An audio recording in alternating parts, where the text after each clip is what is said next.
All right. It says we're live. Let's give it a check. Check one, check one. Check, baby, 1, 2. Check, baby, 1, 2.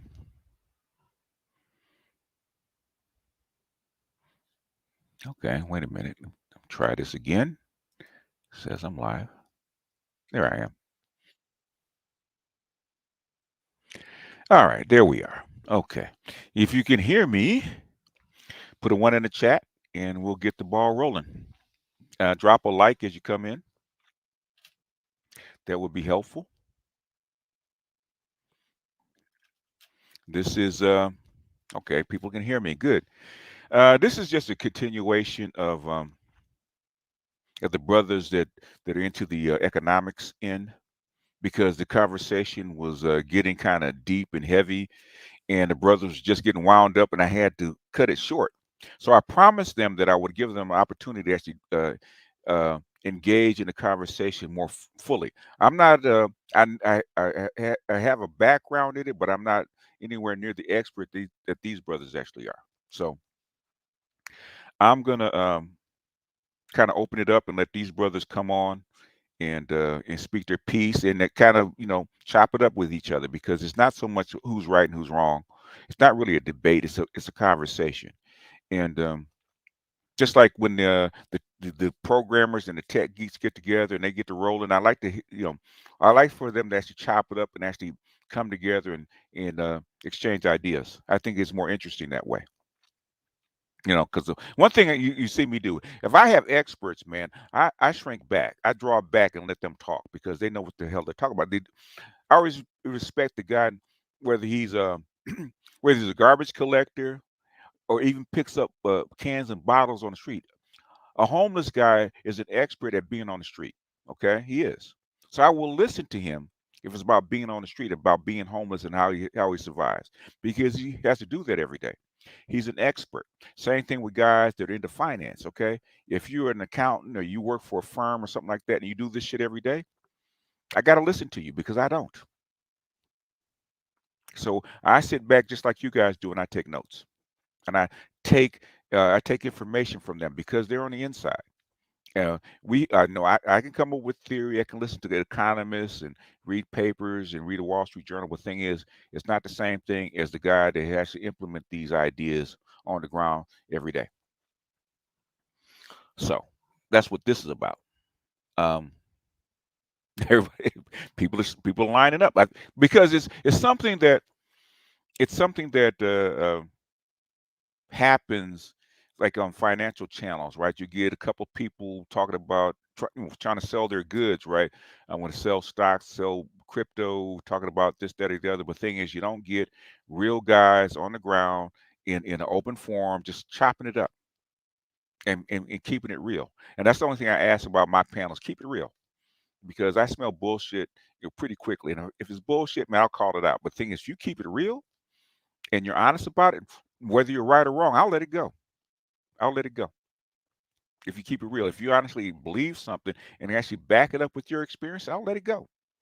That's what I normally do. But anyhow, I think enough brothers that are into this stuff are actually on or actually in the house. So I am going to drop the link, and I'm going to give them a chance to continue the conversation. Is the CBDC legit thing? I'm interested in find out. Okay, CBDC. I'm not exactly sure what that is. I'm not exactly sure what that is. Let me switch accounts, because this is not the business. You Google and YouTube sometimes, man. Anyhow, there we go. That looks better. Let me paste the link. And oh, all currencies would be digitized. That's going forward. That's United States agrees with that. China agrees with most money's digitized anyway. There's only like what I think the last I heard, the money supply is like maybe 4 or 5%. Only 4% of your money is actually real. It's actually physical.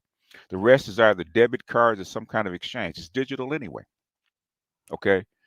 So that's gonna leave. Like if you go look at your money supply, I think it's M2. I think it's M2, maybe the M3. I think it's M2. It's M2. It's M2. The cash on hand, right? And the cash on hand will tell you how much physical cash is in circulation, right? And the last I haven't looked at it in quite some time. The last I looked, it was like 5%. It might be Mhm. more like 3% now after COVID. Most people purchase with debit cards, okay? Right. And most most stores in places like that are trying to get rid of cash, right? They're trying to, but cash is uh, draws in robberies and crime and stuff like that. They try to get rid of as much cash as possible, right? Yeah, The grocery stores would rather you use your card than cash. Yeah, and I know a and lot it's of harder grocery to stores that steal. run. Yeah, it's hard to steal because cash has it has a chain, man. It has it has a chain that's kind of hard to kind of dirty and expensive to keep up with. You got to bring people in to transport it. Got to bring Mhm. people in to actually um, hold it. Account for it. Where the card, it happens automatically, right? Like that's how come stores give you cash back, right? You say if you have a card, they'll give you cash back. That's them getting rid of their cash and getting the credits because all the dollar bill is the credit anyway. It doesn't matter what form money comes in.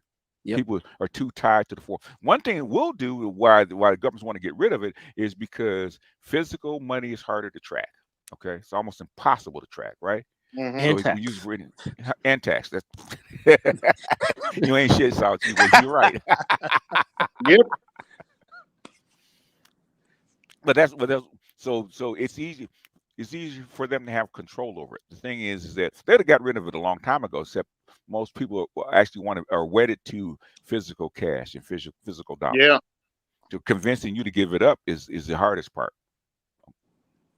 But with China, all governments really, China and the United States already agreed that they want to convert to digital, 100% if they can. Yeah, we're already using our phones at this point. I mean, we're just Yeah. Don't tell my aunt and uncle that they think cash is still king. I'm like, okay. Well, because they got people like that came from the Great Depression when they got burned by the banks. You know they did. They're your age. Oh yeah, what I'm saying is the thing is we were taught by people that grew up in the Depression. Okay. Our Oh, parents okay. were, Yeah, that's true. That's yeah. true. That's true. My mother grew up in the Depression, so did my father. So yeah, so they did credit and they had to be convinced to use debit cards and stuff like that because they were slow to get there. They believe in cash. Okay, they still have some old school people that are my age that still pay their bills in cash. oof, Yeah. They actually go to the bill place and actually physically pay. Yeah. That's Uh, exactly how they are. yeah. yeah, Oh yeah, I yeah. just had the stuff automatically taken out, so I don't have to worry about it. Well, yeah, that's true. Because you're a millennial. Okay, you grew up on that. yeah, I do the same thing. But the thing is that the people that I know they still physically don't trust the digital system. yeah. I've Yeah. actually had them say, "Oh, so I gotta pay. I gotta actually pay to pay my bill. No, I'd rather just go down there. Yeah, but you're spending time and Gas resources to money. actually get down You there. still Yeah, paying. yeah, So you're actually paying Gas more money. You still money. paying. yeah. Yeah, different So time. hopefully we'll get some of the that's how come when something gets going, I hate to break it up because the flow is there, and things if you have to stop it, it's trying hard to get it geared back up again Yeah, Hey, have you seen the Google's coming out with Bard? with the bard. What is that? Their answer to Chat GPT. Oh Apparently. yeah, yeah. yeah, All these things have been there. Okay, Yeah. they've been They're just and coming out with you. yeah, all those bots that go out and do research for you. Hmm. You marry that with the assistants. You got a chat bot. Yeah. I was impressed because it could write out full classes for me in whatever programming language I wanted to write. Wanted to written out in. I was like, what? Oh, Yeah, they have MGTOW Universe backpedaling. Said, no, is that going to enhance jobs? I said, okay, man, if you say so. I said, all the script kiddies, man, that don't have uh the science, math and science background, man, they're gonna get hit first. Okay, yeah, mhm. and I said they could get hit first. And there's also something I want to say to D Raptor um, about the tech layoffs. Right? I was trying to tell them that Yeah, that was a big fight in the eBay. I was like, that God, how many? For no reason. for no reason. But the thing is, I was trying to tell them that the tech industry is very sensitive to interest rates because they run on borrowed money. They do. Yeah. Yeah, I always have. Yeah. yeah. Most of those tech companies don't turn a profit. Everybody knows that. And I'm in finance, so I see this. So Mhm. when the fighting started, that's why I didn't say anything. I'm like, wait a minute, like I literally see how they get funded, Yeah. and I also know that they use funny accounting Yes. to fool people to invest in their stocks. Yeah. Okay, but I don't know what I'm talking about. Let me not say anything. I'm not Well, gonna say anything. that's and I just said a comment. I said, well, that I said you can expect it because the cheap money's over, right? Yeah. Money's Hmm. gone. That's all I said. Oh man, this Yeah. article didn't say that. I said, come on, y'all. Yeah, that's not what it was about. You're just adding to the conversation. That's all I did. I said, come on, y'all. I have to teach a whole class in Stagflation. yeah, stagflation and finance for y'all to get it. Come on. Yeah, every time I popped up my email, I was like, dang, somebody else responded to that. Yeah. Yes, Yeah. I said it should have been obvious. I mean, Saucy could have told us that back a couple of years ago. This is going to happen when they started raising interest rates. Yeah. This was actually a possibility. Yeah, I think it was the end of last year. I popped in on one of your lives, and I said Yeah, it. I said it's gonna be a. From what I can tell for right now, it appears that it's obviously gonna be stagflation mixed with something else because we haven't pumped in so much money into the system in such a short period of time, that's and part of how it. it's gonna land, That's I part of don't it. know. That's part of it. What's the biggest reason for stagflation? It's called beggar thy neighbor, right? Yeah. Basically the competition between groups of countries for what for money and money and power, money Yeah. power in industry, right? So Yep. who has the cheapest prices, or who's going to bring in the most industry, who's going to sell the most goods, and it's a competition. Okay, Yeah. and basically you see it every single time that it goes through this, right? Um, how do, if you're a small country or even a big country, how do you attract money and reserves back into your country? You have to do what? First indicators do what? Raise interest rates, right? Hmm. First indicator, right? Yep. Especially for developing countries, right? Like I think Ghana's interest rates went from I think it was 8% before this, and before all this kerfuffle happened. Now it's like 15. Okay, okay. Damn. Yeah. That's to bring in reserves, right? Okay. Yeah. Same thing with the Fed, right? What do they do? You raise interest rates, and the other thing you do is what? As far as austerity measures, what's the other half of this, folks? Say it with me. Cut jobs, Yep. layoffs, Expenses. Yep. expenses. Okay. Yeah. It's not. And It's not. I say it's not rocket science. Go ahead. and So that's why I stated, you're just a line art, you're just a line item. And I go. mean, I was just being blunt about it, not Yeah. again, not picking on anybody, but I'm like, listen, like I get, because very few people are actually, well, I'm not even in there, but I do bump heads with these guys, with the corporate, with the like CEOs and those guys, even Yeah. at my job, and I speak my language when we're like in the elevator. When we get out, I don't want anybody else to know, but they don't understand, Waiting like, for the way pairing. they're talking. They're talking about they're talking balance sheets, financial Mhm. statements. They're talking about what's going on between them and the board. They're Yeah. talking about Yeah. what's going on in the economy all over the place. How and if you have dividends, are like dividends, and that's Yeah. a lot of people don't know. If you're giving out dividends, That's debt. yeah, Yeah. but also it's very hard for you to lie Hmm. when you have dividends. That's true. Guess what? Do do you guys know any tech companies that gives out dividends out of the popular ones? Think, Ooh. yeah, I Ooh. wonder why. I think does Apple? I think Apple gives out dividends, don't they? I think. I'm not But sure. but I they've haven't been looked at them. around. So I mean, they've Yeah. been around. But the newer guys, Okay. No. No. I don't, Amazon. exactly. Don't. I still does. And No, Microsoft. I don't think has never given out dividends, to my knowledge. no, You know. no, Yeah. So no. yeah. I don't Tesla. I don't think Tesla does either. Hell no. Tesla's we don't want to open that. That is a. I'm just waiting to see what happens with Tesla. I'll never forget years ago, car sharing, got in the car. I'm a car guy, I'm a car nerd. Yeah, yeah, Got in the yeah. car, I was like, all right, I've been here all this stuff. Let's find out. I wasn't in the car for 3 minutes. I was like, yo, this car's cheaply made. Mm. Like inside, internally. But I'll give it to them. The acceleration, of course, is electric. Okay. After you get over that, I was like, what else is there? Nothing. And now that's what you're hearing. And everybody else pretty much has caught up with Tesla now.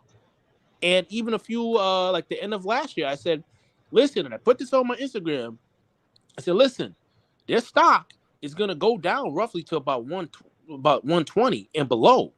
Oh man, you're crazy. That's not gonna happen. Blah, blah. I'm like, yo, man, I'm just telling y'all, man. All the top guys are saying this, and just look at this. Look at the financial statements, man. The problem is people can't read financial statements and they don't understand cash flow. So Yeah, what happened what happened in the last like 2-3 weeks? 125. yeah, yeah. Excuse Microsoft me, dividend. gentlemen. Can I ask a question? Go ahead. Um, it's not really kind of with this, but it's like If I was trying to go into is it it's a economically tech job. related? Huh? It's a what? Yes, it's Okay. like personal economically. Like I was trying to ask about the what was it Real quick, called? real quick. Secure. Okay. Sorry, sir. Yes. No, real quick. You can ask the question to Salchi real quick. Go ahead. Oh, okay. Sorry. Um, it was that online security job. Is that a good job to go into? Because that's like, I mean, for like I said, it's It, economically, but it's like it, tech too. What you're talking. do it as quickly as possible and make your money, man. Because with this automation coming in, no Yeah. job is safe. Hmm. Okay, Yeah, if you do it, Yes, sir. learn it as fast as you can and make as much money as you can in that. yeah. And don't buy Okay. Because And one of there is oh, no guarantee. Go ahead. and don't buy okay. dumb And things with your money. Yeah. yes, sir. Yeah. And one other thing too. Do you know any good like channels to go to so I could maybe pay to get classes and everything like that? Basically, look up. You can look up. Keep it You techie. keep it techies one. If you can Keep a find techie. keep it techie and Okay. Sub Zero teaches it. Oh, that's got Sub Zero too. Yeah. Yeah. And if you can find him, what's his name? Go to Obsidian and ask because what's his name? The guy that actually teaches it. I'm trying to remember his name. Um, that actually uh, teaches it. Can't remember his name Oh, offhand. But to go to Obsidian, the Obsidian Network, and actually ask over there because he can actually give you the guy's name that teaches his yes, sir. classes. Okay. And what was the second name one more time again? You said keep it techie. I already got it. Keep it techie and Sub Zero. Thank you so much, sir. Yeah, but learn as fast as you can, as much as you can, and make as much money as you can because there's Hmm. no guarantees. Got it, In sir. fact, Thank you so much. and me and Mhm. MGTOW Universe are actually conversing about that. Okay, I told him, man, I said you have a whole lot of script kiddies out there, man. They're barely holding But on yes, because they Yeah, Lord. don't have enough Yeah, education, right?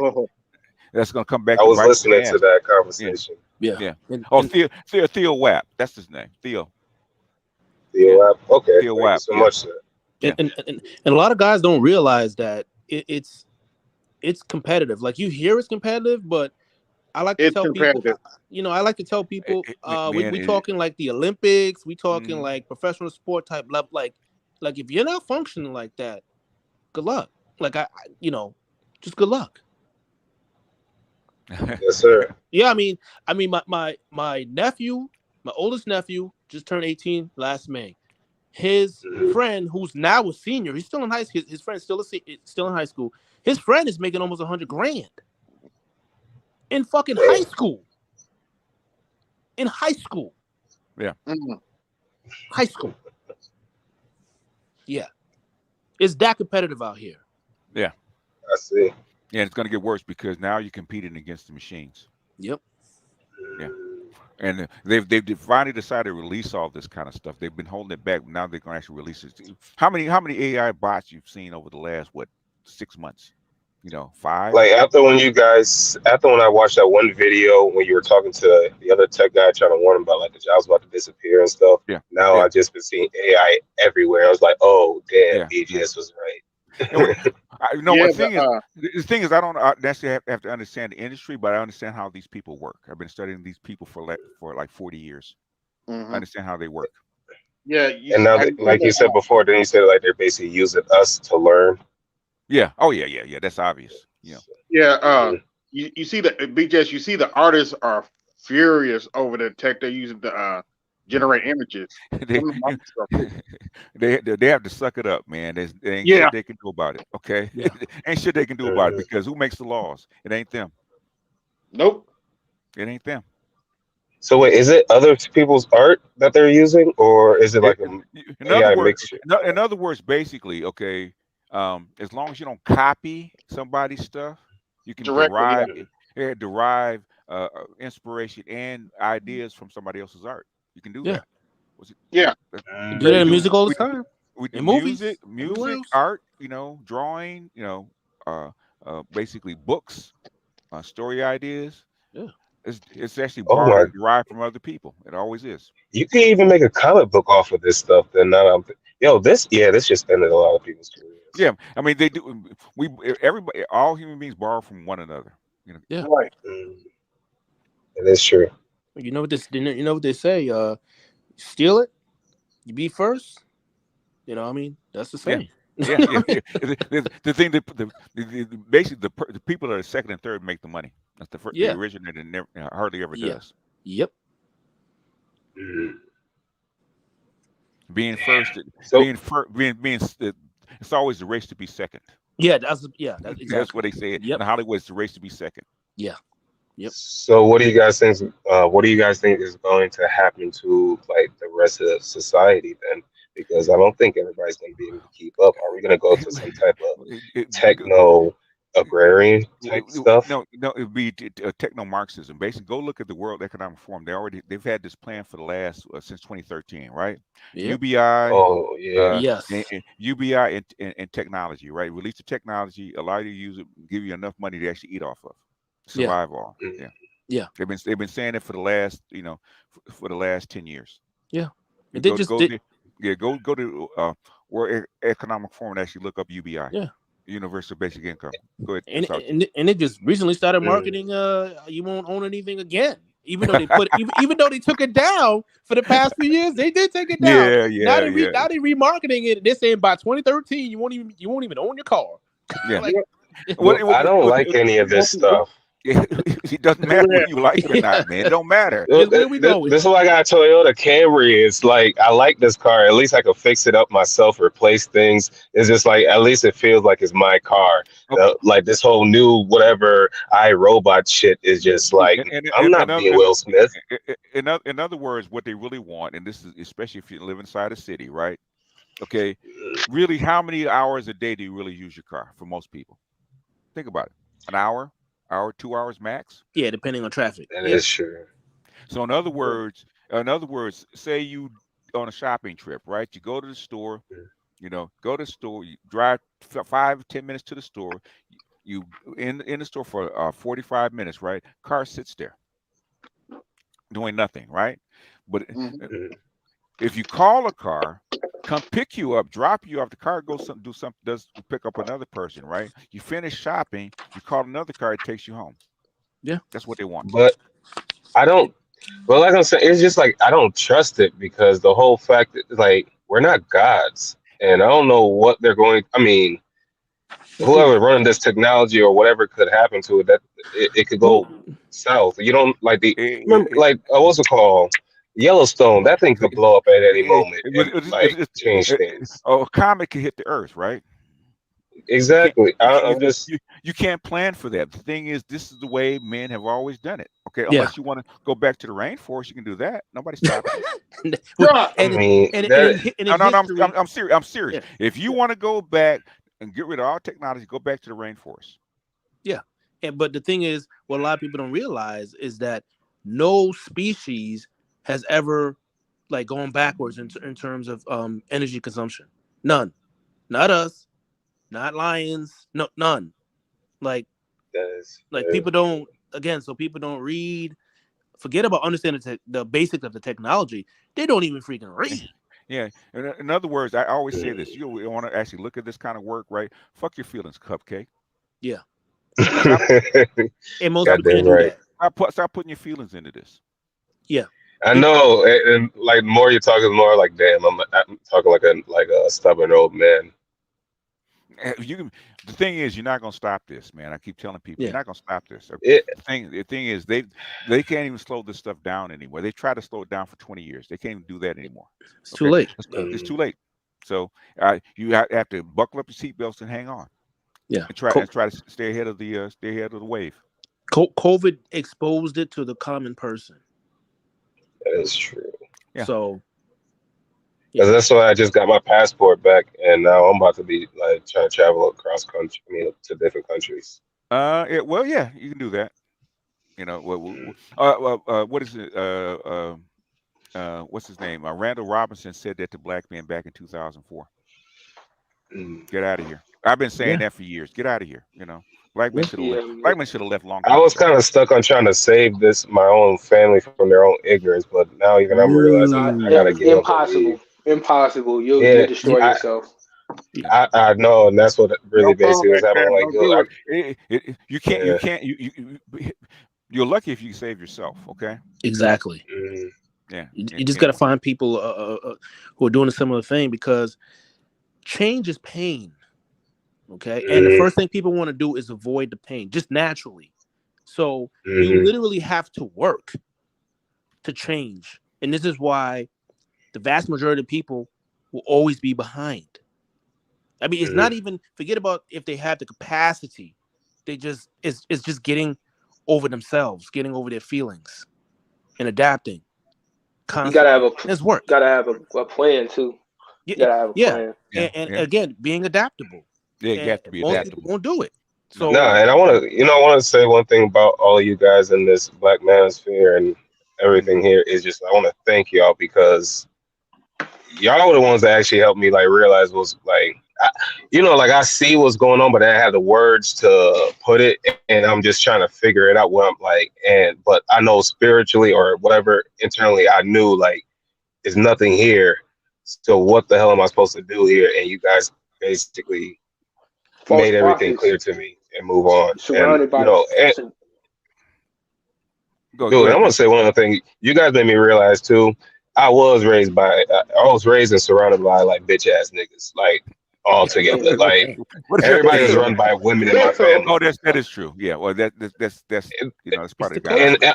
way. I wouldn't have and said it that's like what I was that. just like, One time. Go ahead. nah, it's honest. It's just 100 about this shit. Like it's really like I've been like all this shit that I've been saying since I was a kid, calling this shit out, and it was just 100 stuff. Everybody, only thing they could say to me was like, "Oh, he's not wrong. It's just the way how he said it." So it was just tone policing. I didn't know the word before, but now I Yeah, understand. Now I call it out. Like that's tone policing, you piece of shit. So yeah, and then, Yeah. so yes, now they just like now it's like now thanks to y'all I got the words, and now like what really everybody now is just like before they already had a presence in my family that they know to kind of shut the fuck up around me, but Uh-huh. now they know to really shut the fuck up around me because I'll call out their whole entire shit and use the actual words, and I know the history. And thanks to you, BGS, for putting me onto Dr. T.S. Johnson and Green Gorilla, and everybody else really like, and I mean, shout out to O'Shea because he kind of led me down to everybody here, but yeah. So thank you. Another thing, Dr. Tommy Curry, he's big at these community Oh yeah, colleges, that too. especially. I read the book. I read the whole book of the The man of the not. man not. Yeah. He's Yes, and supposed. He's because y'all are a blessing. That's all I gotta say to you because Well, all I realized I wasn't fucking crazy. yeah. I think we hear that a lot. Yeah. Yeah. The like I said, he's gaslighting big. is on thousand. Go ahead. Truth. He's big at the He's big on the community college level, which I didn't even realize. And I guess joining this space, even though it has its flaws. Everybody's man here. Everybody's infallible. BGS is infallible. Well, fallible. We're all Yeah. fallible.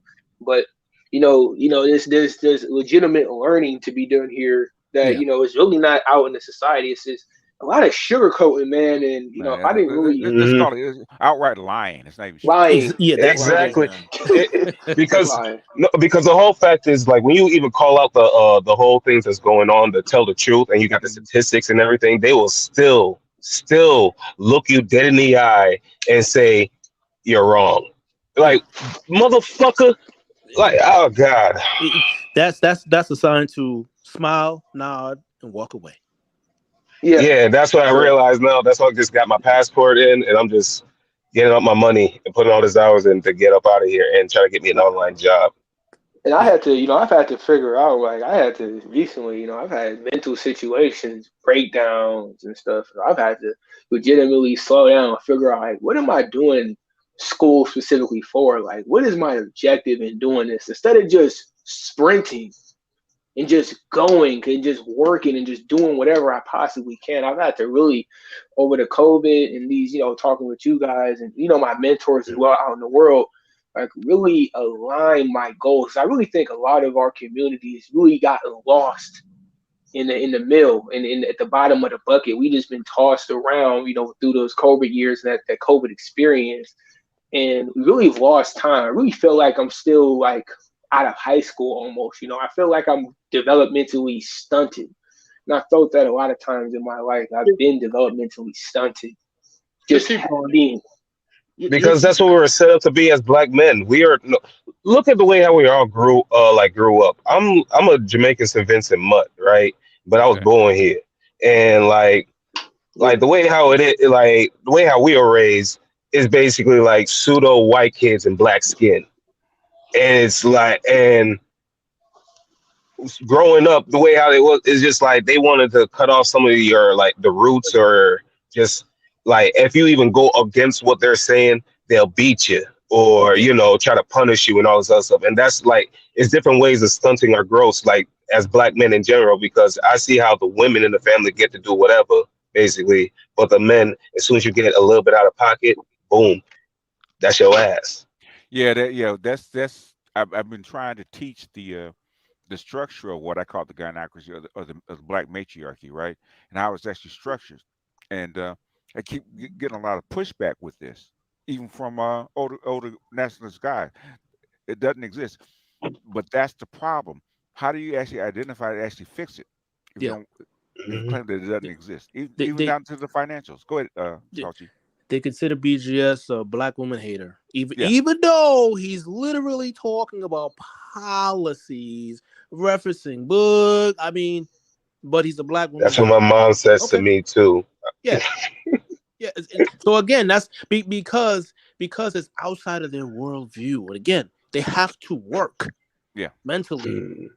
and if they don't want to, yeah. forget about it. We just came off Green Gorilla's channel with Yeah. his friend, right? The Yeah. thing is, we don't black women do not like to date broke men and compromised men, but you keep creating them. Yeah. Why? That's the Mhm. problem. Where they Yep. create the same guys that they don't want, and then complain about. Then, but you still have to take them Yeah. because you still have to take them. Why you keep Yeah. creating them? Because that's really what you're That's why I doing. had to call my mom on this stuff Yeah. before, because she always liked to play victim, and low Yes, key she yes, kind of act like we're rape babies in a way. So I was like, wait a minute, like you were born in what's called 70 something, right? yeah. And by the time you had me, you had like 30 something different forms of contraceptives, Hmm.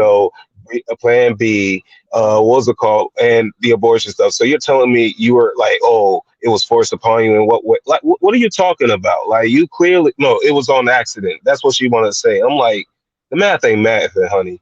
And then now you want to use say, oh, what about the condom? Like now I can't remember now. Wait, you guys got condoms too. Why wouldn't you put it on a condom? Hmm. Yeah. Yeah. Accountability is basically looking in the mirror is very, very, very, very hard again because they have to they would have to look at themselves and say, I was wrong, I made bad decisions, and I need to obviously be accountable and change. That's Hmm. pain all across the board. They don't want to do the Yep. work, and based on their habits. So this is where they'll say that we hate women or black women, but no, we're saying this is what you guys do, like consistently.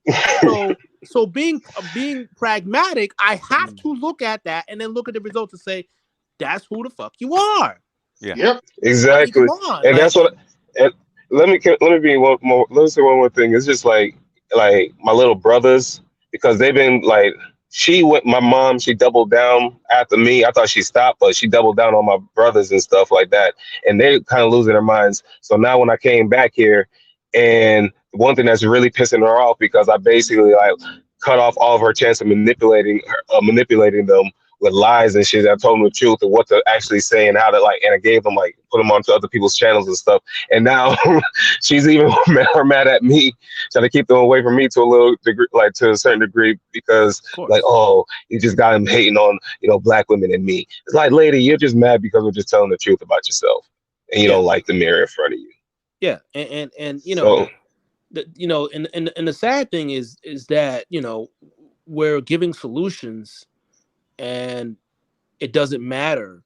So, okay, so if it doesn't matter and then we leave and then you chastise us or shame us for leaving, but then do the same thing when we stay, like, I mean, do you not see the Catch-22. yeah, like, and mhm, it just and they don't get it. Or again, they will look at, well, I got my degree, I make X amount of dollars, blah blah blah blah, and I'm like, I'll applaud them. Great, okay. Then I'll go to Title 7, Title 9, Title 10, and then I'll break that down and say, hey, they put it, they put in all these, been spending billions of dollars, yada yada yada. Mhm. Okay, you got that, and you make how much again? Okay, Mm. how much do you save? Right. Yeah. Okay, why is it that y'all, even though y'all have all that stuff, your Hmm. health results are the same as a poor black woman? The same. Ooh. mhm, I mean, the mhm, same. But but you're so great, and it's not even like a to slight. It's just I'm a numbers guy, so I'm like and I can obviously they can care less for the sources, but I'm like, but these are facts. The government, the mhm. government is monitoring this shit. You don't need to believe me. They need to monitor this stuff because they're the managers of society. So Hmm. obviously they don't want another society to come in and take over. So if I'm telling you why and how you're losing and how to win, how the hell do I hate you? Makes no sense. Hey, how That's the what I'm brothers trying to doing figure out. today? But that's why I just give up at this time. Exactly. Leave Hey, them how the alone. guys doing today, man? How the brothers feeling? What's up, G? Oh, Good great. to Hey, G. What's stay up? blessed. What's up with y'all, man? How y'all feeling? I'll just Great. comment Great. whenever Great. I get a chance. Yeah. Yeah. Yeah. If Tech Junkie, you got something to say? Want to jump in? Okay, I guess not. Oh Go ahead. yeah, Go ahead. no, Go I, ahead. I just jumped in.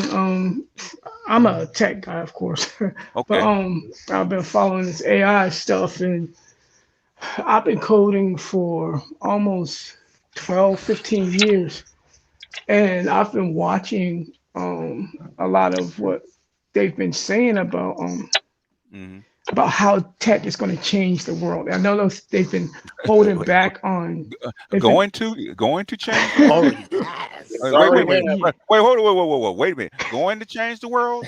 Okay, sir. exactly. how it's changing the world. But no, but they have been holding off on, Oh yeah, they have. releasing a lot of the stuff that it Yeah, can't actually do yeah. because they saw that It's if gonna, they just released it, yeah, it's gonna how have a big. impactful it would It's be. gonna disrupt. It's gonna disrupt the economy. Okay, Yeah. Right, do it all at once. right.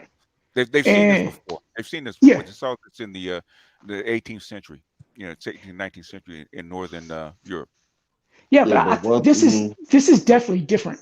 This is so different.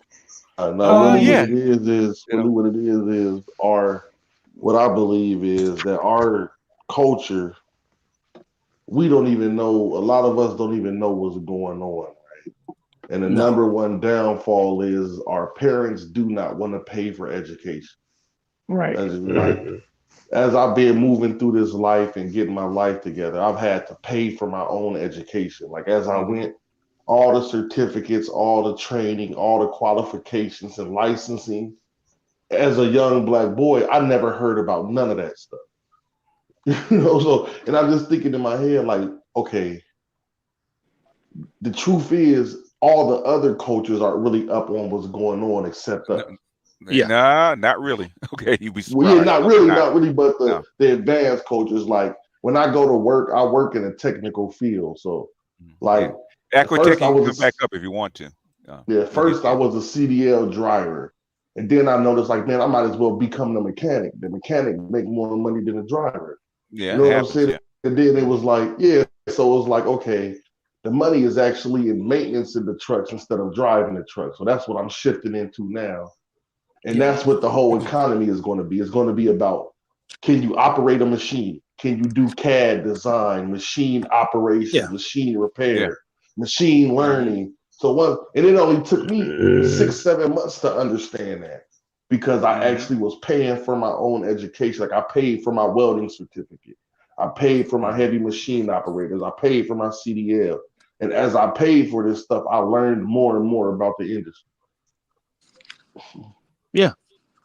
And again, it's not the norm in the culture, unfortunately. And I tell people this, especially various family members, especially those with kids. If you're not preparing your kid to compete with the top 5%ers, Yes. good Luck. luck. You need to Yes. look at what they're doing, Yeah. and if you're not replicating it in any Yes. way, Yeah. I'm telling you, because by the time the kid is 10, Yes. they are on average already far ahead of a kid who's 18, I, 20. I'm gonna tell you. The thing is, where the kid's gonna wind up by the time the kid hits third grade. Yeah. Yeah. So You like, got to start these kids off at 3-4 years old. Okay. yeah, Teaching them. you cannot use hope. I mean, you just can't. And But unfortunately, that's what they use.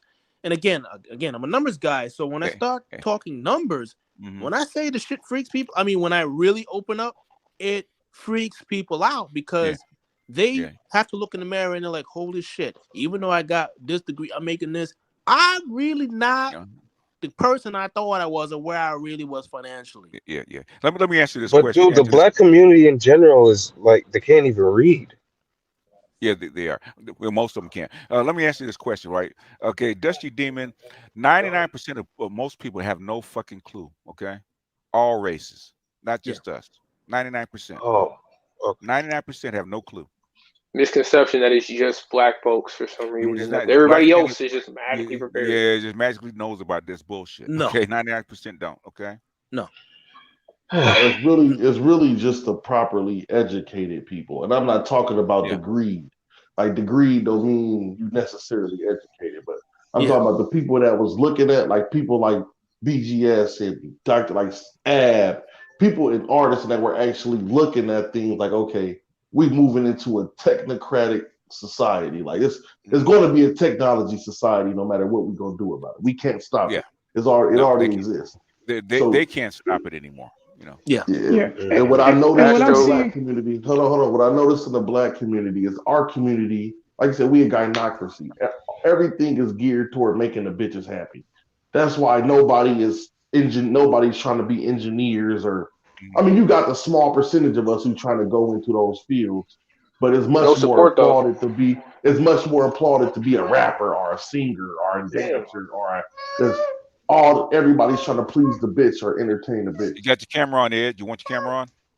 Okay. You All got right. another thing is like even if you want to, like give you guys an example. I mean, I've always for the majority of my life I always wanted to be an astrophysicist, but everywhere I go, I don't see anybody that looks like me in that field. I can't You're find not. anybody on the college level. You're not No, unless you're not. unless you go to the HBCUs. That's where you're gonna find them. Yeah. And Honestly, there's problems there though. There's problems there with Let me put it. cleanliness and If you want to find people that look like you that do that, yeah, You that's where have you to. got to go. Go to I think it's what's the school in Huntsville? Um, Not Alabama Alabama, State. Is it Alabama State? What's the school? that's where my cousin's going. Alabama. yeah, That's where you need to go. Alabama, That's where you yeah, need to go. Alabama State. University of Alabama, yeah. No. The But Alabama State, the HBCU. oh, the Talk about them HBCU, dudes. Yeah, okay. yeah. Where all But they the said where the black engineers actually get trained at. Go ahead. I mean, but they not even. My thing is this about the HBCUs the level of competition, level of competitiveness. The mentality is just not there. Yeah. Even still, Okay. The thing is that class sizes are small, right? Yeah. yeah. And you have teachers that care about you, and that makes a difference. Okay, Yeah. that's how they make up for it. And then on top of that, we gotta remember too, like we facing different issues as opposed to like I remember it's a social thing more than it is a technical thing or And, academic thing, man. and, It's social because I remember when I used to read books, my family used to call me stupid for reading books. Like you dumb as fuck. Why you reading a book? I well, used to just look at that's them like, bro. if you were a girl that read books, they wouldn't have said anything. Correct. Yeah. Yeah. Yeah. And then especially, when you read in sci-fi and fantasy books. So when you read in the Belgariad and stuff, and you read in, Isaac Asimov books, and they can't look at those things. Like I remember I was reading a Robert Ludlum book, and it was like, yo, bro, you done seen 1,000 of his books, transferred on TV. Well, you done seen a couple of his books on a TV screen, but if I told you a book, you wouldn't even know it. You get what I Yeah. mean? So we look at this stuff like a lot of us don't even know that most of the movies come from books. Yeah. Yeah. Yeah. Yeah. And Yeah. Go ahead. I mean, Go ahead, Sasha. it's the reason why for me the reason why it's dangerous, Mm-hmm. because again I see it during the day, at my job, just because I specialize with doing small businesses, and I mean Mm-hmm. we basically, like, I have to deal with funding like equipment to build shit, like like to build roads and all that Uh-huh. stuff, all the way down to small business. So I'm seeing that, and then now it's tax season, so on the side I do taxes. So I'm Mm-hmm. literally like supposedly on the top during the day, and on the Mm-hmm. weekends I come and I do taxes when I'm not at my on K Street in DC where people got Okay. money. Okay. When I go out to Southeast DC, or when I go out to Maryland, Mm-hmm. and there's a whole bunch of black folks that come in, then it's back to reality. Mm-hmm. And you're Yep. seeing older folks coming in, or a bunch of single mothers coming in, Mm. and they don't have no savings. Yeah. I mean, none, or poor health, or these women are just coming in just to get the child tax credit. That's it. Mm-hmm. While the rest of the world is gone, and they don't, and they don't know. If they're older, it's too late. But if they're younger, they have no idea the trajectory that they're at. That is not gonna end well. And Interns, other kids are going to internships. People they're yeah, getting out job at trainings. Don't even know about it. Yeah. Yeah. even though Yeah. it's right, I mean, in this area, I mean, we talking, it could literally be within a 2 to 5 mile radius from where they're at, because a lot of people don't know out here per mile we have the most tech. Everybody, thinks about Silicon Valley, all that. No, we got No. the most tech Yeah. per You mile. do. Yeah. That's true. So HQ, as they call it. Okay. Headquarters. exactly. Mm-hmm. So, and then Amazon, literally, I'm like within 2 miles, less than 2 miles of the new Amazon headquarters. So, you know, when I see a lot of black folks who are not up on what's going on, Mm-hmm. I mean, I've kind of gotten over it now, but I would get upset because I'm like, yo, well, like, you Getting realize left out. that exactly. Same thing again. Same happens all, and then, I've done the research. Following the trail of what I learned from BGS and all my other history teachers and my mentor, and it just happens over and over again. We're always behind. Cameras on, G. Always. Yeah, I mean, Always. And we know All right, this. just This is still what we on. celebrate. No, it's off. Yeah. Is it on? Well, Okay, let me it's see. on. Now it's Okay. on again. Okay, there you go. Okay. That's good. That's good right there. what All right. you do is, yeah, I want to jump in here real quick. Is Go a go lot ahead. of folks. Your I mean, your mic's a little weird, Ed. Your mic's a little. He's all right. He's all right. He's in the car. Go ahead. nobody can say they don't know. People are lying. So when I hear that, I just absolutely wasn't prepared for it. It ain't just people are lying.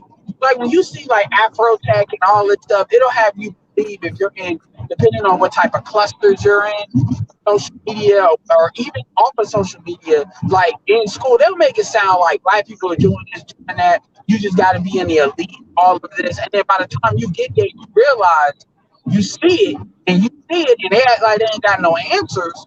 Well, you realize you were so bullshit, and they Yeah. don't prepare you. See, back in the day, they used to prepare you. You be the only one or one of the, and you need to prepare for that. You need to anticipate that. You need to be able to move like that. Meaning the few people that are there with you, you need to. Yeah, when you played that video from that dude, that pink dude, that's what he was talking about. I remember that even so people are lying and they are making, I mean, that's what it is, because they can't say they don't know. But the reason I wanted to come up here, and I'm not going to redirect the conversation, but I just wanted to say this real quick. Mm-hmm. So I got done, this is economics. I just got done talking to, child dead, by the way. and all the dudes that, you know, fighting for their kids, got their kids. And I was listening to security boss interviewing the lead attorney. And one dude came up there, the dude that comes up there, like in those circles, the P circle, those circles, lead attorney circle. And he basically asked, like, directly, like, how do you deal with a man that wants to fight for the kids? And they were talking about somebody that the attorney was talking about, as in men don't fight for their kids, fight for their kids. There's some kind of high bullshit number that they act for kids. And what Lee was saying is, attorneys don't have to take your case. Attorneys are not required to take your case. And the reason why you don't see there's a high percentile of men that quote unquote don't fight for their kids is because good attorneys are not going to take cases they know they can't win because you're paying them fucking regardless, and they don't want to have that conversation. And Lee said something very interesting. This wasn't even like the wow moment, but he said something really interesting. He said, I've taken enough cases from women, and I've absolutely destroyed good attorneys because they're not trying to give it to the dad like that, to know that on the other side. And he went in an example. He said, is she on crack? Is she on cocaine or meth? Does she beat the kids? No, not spanking. Like, is there blood? Is there scars? Has she left with a boyfriend for like 3 months? Has she been in jail in the last 30? No, none of that. Oh, well, you're done. I can't take your money. And then he even said, I don't even let them talk to me too long, because then they're going to have to get charged for that, because they think they can, you know, if they feel their way through it. And he said, I'll recommend you to this attorney and this attorney. They're going to tell you the same thing. And then it's the attorney that takes your money. You got to watch out. But this is the thing that kind of was like, wow. And I'm clipping for you, BGS, so you can get it. I'm going to cut this part up and upload it unlisted. He said, if you're not willing to spend 50 or 75,000, it ain't even a conversation needs to be had. And you need to be able to take that shit, light it up like a match. Right. But you be able to lose 50, 75. And he said, if they don't leave then, that's when he went to the other part. And then if they still act like they want to feel their way through it, he just kicks them out of the office.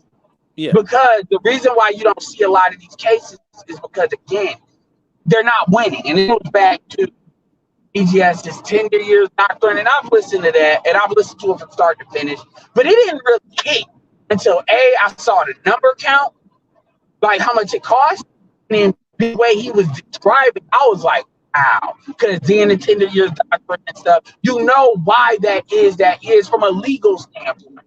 And I'm like, it's not that men are not, this is not a fucking, understand something, I'm saying something. This is not a tug of war.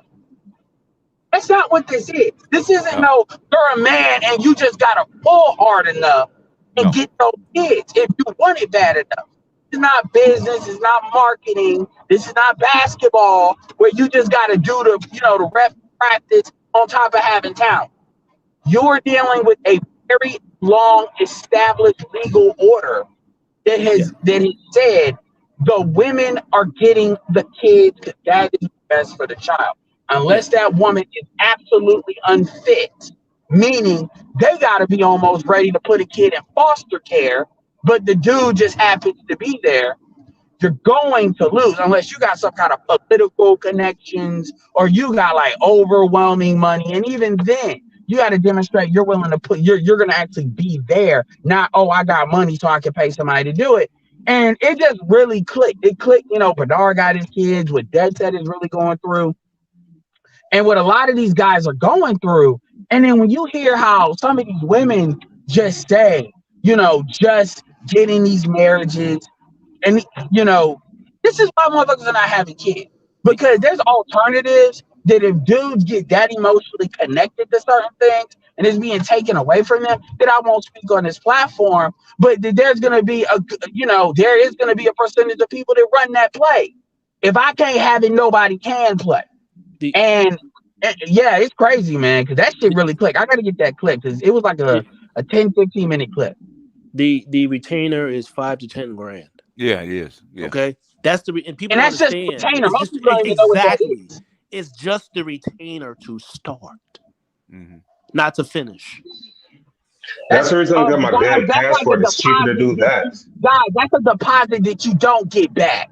for the people in the audience or listening. Yeah. They may act like Yeah. they don't know. We got a smart audience, but you know. And Yeah.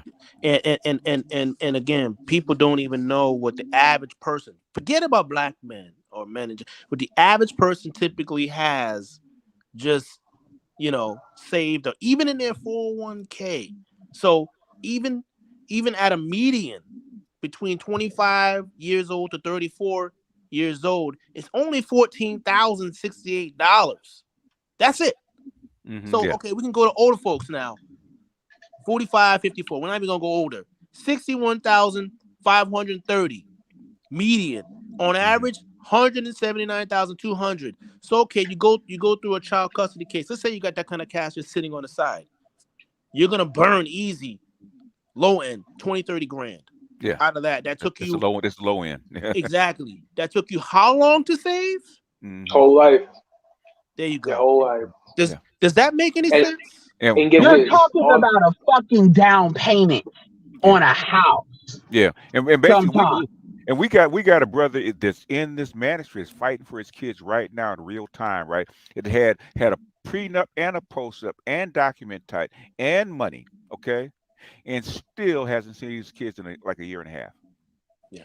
And then so when I hear dudes say "goot," like there was a dude when AM1 was on my junk, it was another dude. This is the dude, he was up there BTS, the dude that was Umar's cousin apparently. Yeah, I And remember. shout out to him. I mean, he was cordial, so I'm gonna be cordial with him. But when he said that shit about, yeah, man, I got the solution. The lawyer, like you just gotta know the law. It's like, dude, It's not how it works. like I don't think you really understand what the family court is. The family court operates Hold, through a certain hold, thing hold a second. Hold a outside of second, the Ed. Constitution. V for V, who are you? Hey, how y'all doing? Okay. Oh, okay. You've been on before, haven't you? Yeah, I have, sir. Yeah, I Okay. think I remember it. Yeah, I think he's been on that's our like V4. the Okay. default troll Yeah. avatar. Yeah. So That's why you have to make sure. Yeah. Okay. Yeah. Go ahead, Ed. no, unfortunately, black people can't have anything. We got to patch shit down everywhere.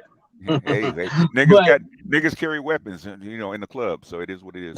even niggas even carry fucking On the school naked grounds. shit, which is a weapon on social media. It's crazy. Yeah, But yeah. the thing Yeah, is, like the family y'all, court operates outside of the you Constitution to a gotta certain. remember, Ed can go forever, so you guys got to jump in when you Yeah. get ready. No, Okay. no. I just wanted to Go really, ahead. because Go when ahead. you hear dudes, No. So you can keep going. All I'm saying is, you can't wait on Ed, okay? Because Ed can keep yeah, going. okay, that's true, and Yeah, I don't take it personal, people. No, he doesn't. Go Yeah, ahead. But the last thing I will say is this: when you hear dudes say, "Okay, dude, you got lucky," I'm just gonna say it just like that. If your girl ain't a crack whore, meaning I'm like, why did you pick her? Basically, you got to be on some why did you pick this chick type shit for you to have a chance. You got lucky.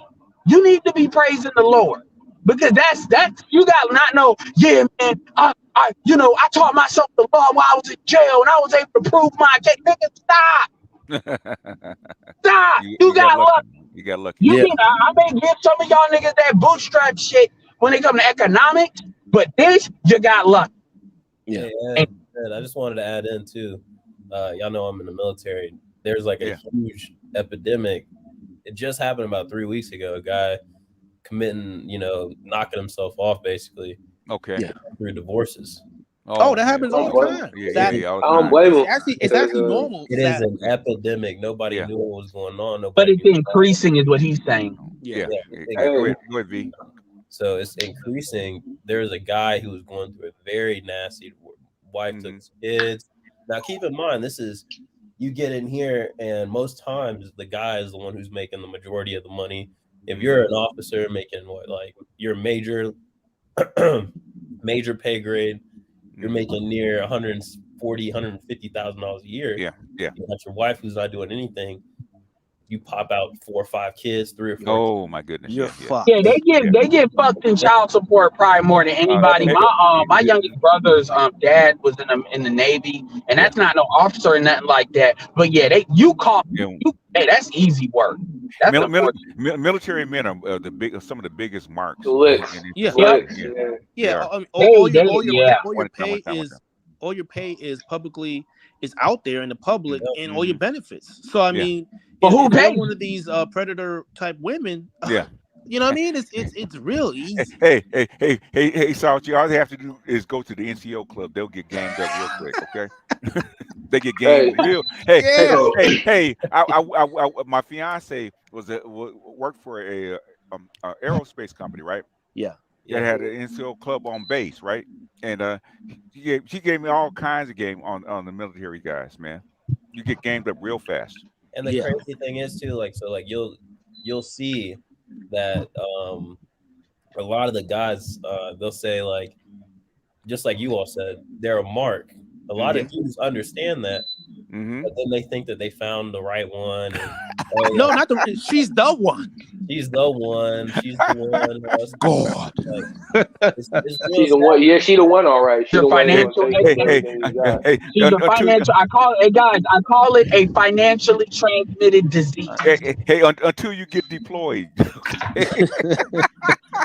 The truth comes Yo, out. The shoe comes out. You get yo, Oh, tell me why. they had a TikTok of a dude that hey, was literally in action. He was on ain't some no- kind of radio thing, and yeah, he was calling his girl, and like they were fucking right there. yep. Ain't no sense in going home. Jody Oh, got he your ain't a gallon real man. gone. Yeah. That's crazy. And yeah, Anyway, and when Dude, and literally if you my and if you hear too many of these women talk, man, the reality is if you get lucky enough, these women, they know so much information. It's like dossier, Joe. And it's like dudes are not out here having that kind of information about how to extract shit out of women. Not as much as women do. And women, this is why a lot of times, like remember when Danielle BJ told you, oh, you yeah, telling our secret. That shit yep. really, yeah, I was like, I can't be on here no more. Because they're gonna get cussed out for me. Because it's Anyway, like men yo. don't have hold secrets on. from y'all. Yeah. Go ahead, Jay. Oh, I wanted to say like my first class literally in the military. My Mm-hmm. first class was like, "Good morning, gentlemen. How you guys doing? All right. First thing I want to say is this: Do not get fucking married." That was the first fucking Yeah, lesson. yeah, And I was stunned after that. I was just like, let me see what the hell's happening. Then I looked around, got, hang around with my active duty friends and everything and hear their stories. And I'm like, God damn, yeah. I will never impregnate any one of these women. You think the family court is bad, man? Military's worse. Okay. Whole different animal. It is. Whole It's different animal. basically you're asking to put a gun to your mouth. It's really Yeah. that bad. Yeah, and they incentivize you putting a gun to your mouth. That's Hey, what I was Yeah. saying. No, Like, yeah, no. I really went to a locker room okay. into the military that has a bullet hole in it from a guy that shot his brains out. Yeah. It's but That's why, literally what, bruh. isn't it like some kind of statistic? Because they want to keep you in. And I get it. Professional military, career military people are very, are very valuable. Globally they are because every country doesn't have the incentive packages America can give. So when you want more professional, career military people in there, so they want to. And so they don't really like people. And look, I'm not in the military. This is from people I know, so I'm gonna put that out there. But they want to. They generally do not want you saying, "I'm gonna go in, get my benefits, get what I can get out of it, and bounce out my 4 years and I'm done." They don't like that. They like to give you things to keep you incentives passively to stay in. Oh, you got a car. Oh, you're But married. Ed, Oh, there's you a got lot more kids. people dead from like suicide, than from the military, than getting into combat. And a lot of the suicide is from Jodies and shit like that, or the divorce system that's in the military. I get what you're saying, but the military ain't providing what you're talking about at all. The incentive is Benefits still empty. is like you're a lick. Literally at our boot camps at both sides from east to west, like in the Marine Corps.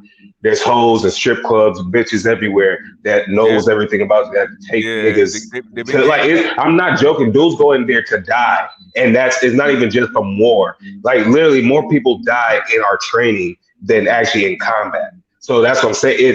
We're going there to die, and it doesn't care how you're gonna die. You're gonna die. And they literally told me specifically they want me to, if we go down in one of our AAVs into the water and stuff, they want me to come up there with my weapons. If not, you better be down there with them. Like, what type of fuckery shit is this? Hey, yo, and did anybody ever tell you make a great recruiter? Oh no, I told him that don't ever No, make me I'm a recruiter. joking. I'm I told him, joking. I I'm joking. know, I know. I was gonna say like, yo, because when it was like they said that, I was like, nah, don't. Please put me in there. I was begging, please put me in there. I will make sure you will never get a goddamn person in this bitch. Like, Yeah, they have. I So don't want to. they'll do. Go ahead, V. So a lot of the people that are in right now, especially as you all know, like the recruiting is pretty horrible right now. Mm-hmm. But the biggest thing is just like how Ed was saying is there's a branch called like S2, which is like military intelligence. There's a lot of incentives because you can get top secret in the military within 2-3 weeks, and that's a $250,000 worth of training that you can Mm-hmm. get on the outside where you're Right. worth so much more money. You get in, you do your 3-4 years, however long your first contract is, you get all of these certificates that you all are talking about on the technological side, Yeah. and then for pennies on the dollar, and then Right. most of these kids are just getting out. And then the second thing is too, I was sitting around some of the older officers, right, and they're explaining how they have friends. Obviously, all of us have friends that are in civilian world, and you all are talking about just having kids with a woman, just a general. They're talking about they were telling me about the economics of how their civilian friends, who are their counterparts, who are their same ages and whatnot, who are at the age that they're trying to have kids now, are having to take loans out Yeah. in the civilian world just to have kids. It's like $10,000-$20,000. How Ed was talking about, like it's a down payment. Right. These people are putting in the civilian world are putting down 10,000, 15,000, taking out loans Yeah. so that they can pay off their medical bills just to have. I was just about to say most people don't. Again, people don't, for whatever reason, even though we're in the technology age, they don't look at, and this stuff is published. What is the average and or median cost of delivering a child? Delivering, yes. They Just just deliver. ignore it. They make it magical. Like I said, financially transmitted disease and all the stuff y'all talking about is not normal shit, but like within normal age ranges. We're not even talking about the delusional hoes that want to talk about freezing their eggs, what it takes Yeah. to actually Yeah. turn that to a baby, because Yeah. they not putting that Well, fucking bill. let him finish his thought though, Ed. Yeah, so like they have so the incentive in the military is, oh, you only plan like at the most you're paying $150 to $200 to have a kid, and then you go out in the civilian world and these people are paying $10,000, $12,000, $15,000 just to have a child. And I'm just imagining like these people that I see out here, like how he's talking about the median income. Because I watch like all of these different shows on YouTube, like the Money Guy show, that tell you by age range within 5 years how much people have in their 401ks, how much people have in ETFs, all of these type of things. And you would not imagine. I see these people driving around in these nice cars all the time. And my mom and dad taught me very young, son, do not keep up with the Joneses. I'm sure most people know. But that when you look at these people that have all these nice things, you have to also look and think, don't look at it for what it looks like. Look at it for how much these things are paid, how much these things cost.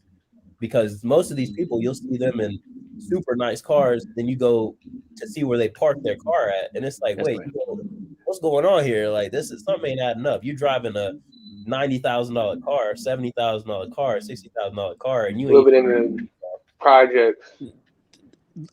Just listen, man. The lifetime earnings for men from less than high school to graduate. This is the range. Lifetime, 1.13 million to 3.5. That's it. Gross lifetime. And when you start thinking about people spending, okay, in a divorce, in let's say child care, all this other crazy stuff, just to have your child, you're spending $30,000 to $70,000 of after tax dollars. Then things come into perspective. Or when you're trying to go out there stunting in a car you technically can't afford, in an $80,000+ car that you probably didn't even put 20% down on, and you're spending some $1,000+ a month. Put that in perspective. And we're not including saving and investing. That's gross fucking income. Dude, today I just saw somebody get their nice ass car get repoed. Kevin, and they live in the projects. Kevin, they talking about the average car payment. The average car payment is $1,000 now. Yeah, Yeah. Kevin used to say he used to Did turn you around say it's 1 Hold on. million? of Did the. did y'all say One, 1 million one at a time. lifetime? One at a time. One at a I was time. saying Okay. that Kevin used to say at the end of the conversation, 1 to 3.5. single women, he used to Yeah. look at them and be like, "Are you going to have $2.1 million in savings or in investments to be able to live from 65 to 80?" And none of them would have any answers. Of course Yeah. not. Oh, they remember that shit when Passport Bros started taking off. Yeah. That's Yeah. why Well, they so mad. yeah. That's It's one reason. Go ahead, the Salt. again, you know, the numbers don't get confused with what you see people, the size of their house or their car, because guys like me, I see the truth. Mm. I see your finances. I 100%. see your bank accounts. So Right. I And You did you looking know say at that's more? most yeah? You looking people. at deeds and Hold on, y'all. mortgage. Hold on. Let Salchi finish. He's the guest, right? Let him finish. Go Yeah. ahead, Salchi. I'm telling you, most people don't have money. That's all you need to understand. And this is why I said in the last live, you should be saving 30 to 50% of your income. You know why few people can do that? Aside from just the living costs, you don't make enough money. That's one thing. And or your expenses are too high. I'm not talking about being cheap, trying to, waste time to save a penny, but just generally speaking. And that's not including having a family. I mean, blah, blah, blah, blah. I'm telling you, most people don't have money. I'm telling you, no matter who you look at, trust me, because the people who typically have money, you walk right by them and you don't fucking know. I'm telling you. And this is 100%. what I said last time in my fucking office. A department head, he makes about 600 grand. Of course, he's white. His wife works. On the other side, and I'm talking about within 100 feet of me. On the other side, his direct manager, 1 point some odd million. He's an older guy, married. His wife fucking works.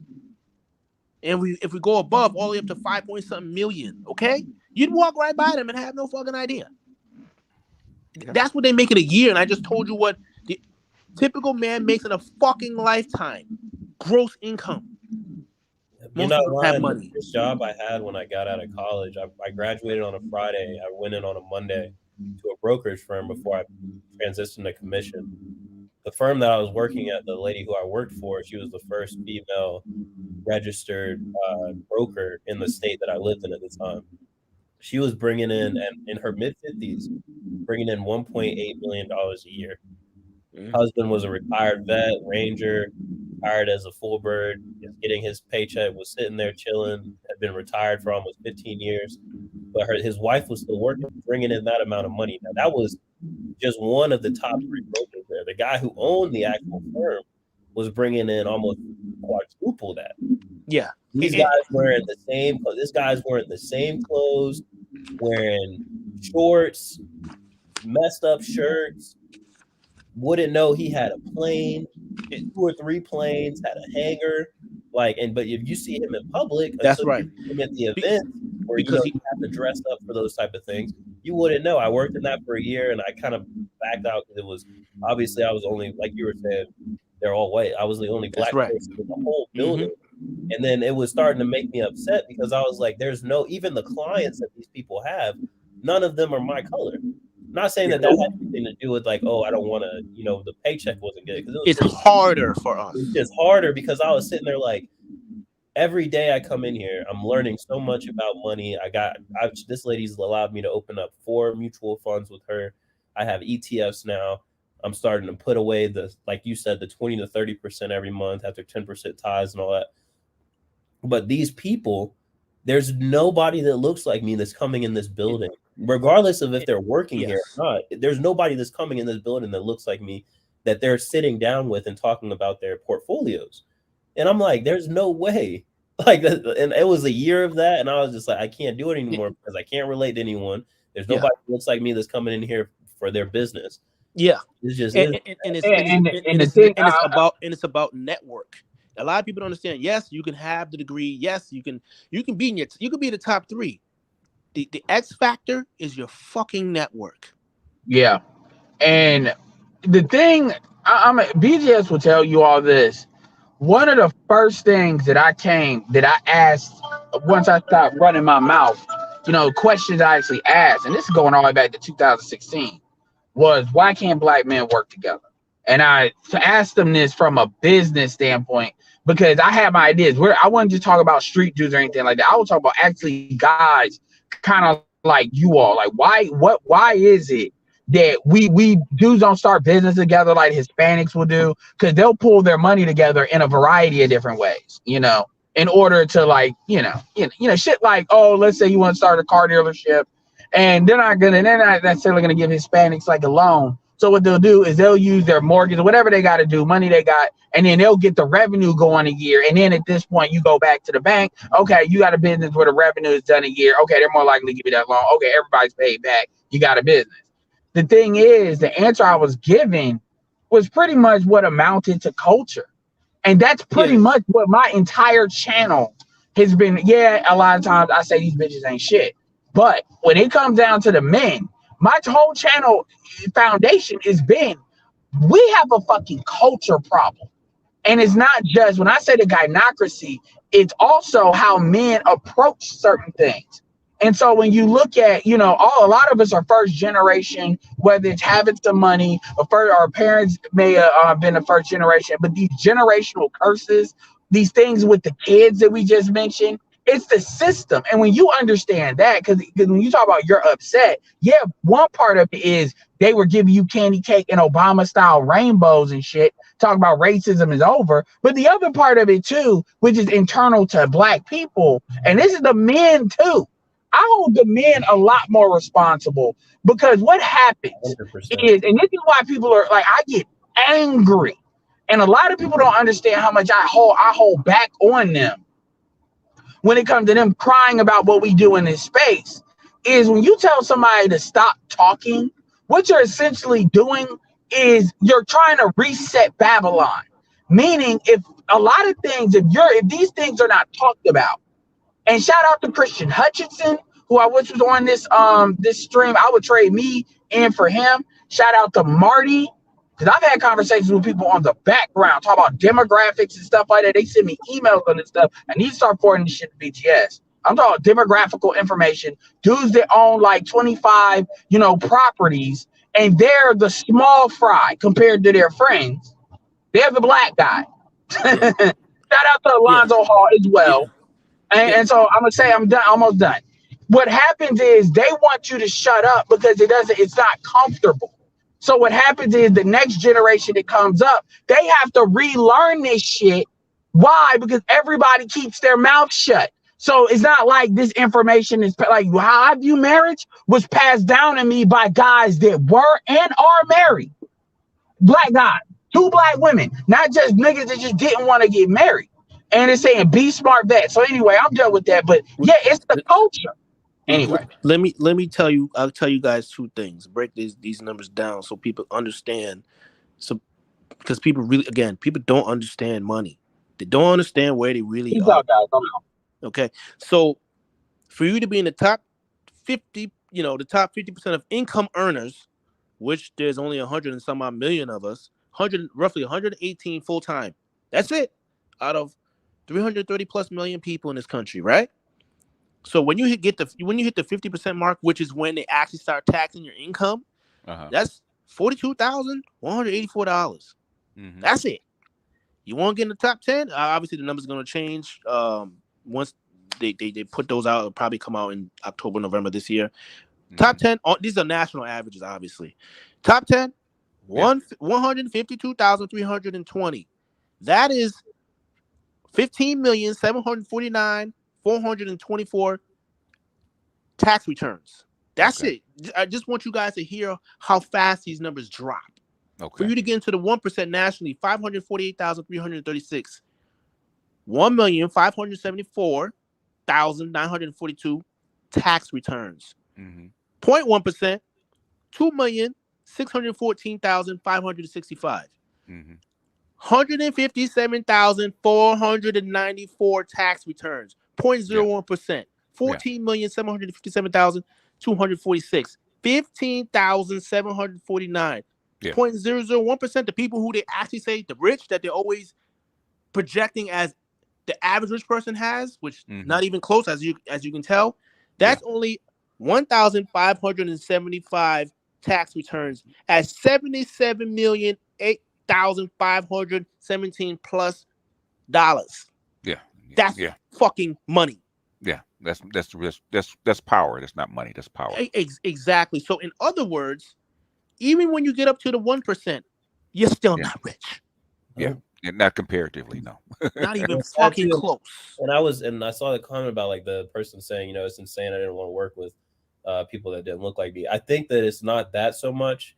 It's kind of like what the equalizer is saying is it doesn't matter where you go when you start getting above the 50% mark.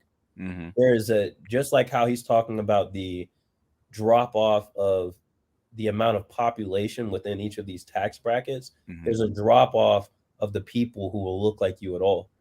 And Oh I yeah. think that is what it wouldn't matter. I didn't leave because it wasn't people. I was leaving because it was there was nobody that I could go to and talk Exactly. about, hey, let me give you some pointers about what I'm doing because you look. I'm trying to bring you up as well. Like the They won't frogs hear it. in a pot in a bucket. You know what I'm saying? It's you want to You get mean, crabs in the barrel. You want to help other people, but if there's nobody else that looks like you around you, who are you gonna help out besides, of It- course, it starts in the home. other somebody else that doesn't look like you? I mean, because something that I was that's talking, that is some that I was typically some that I was talking to about to a family is I trying to explain to my family that 40% of our population is the active homeless population. It's like people they're constantly telling me everywhere I go.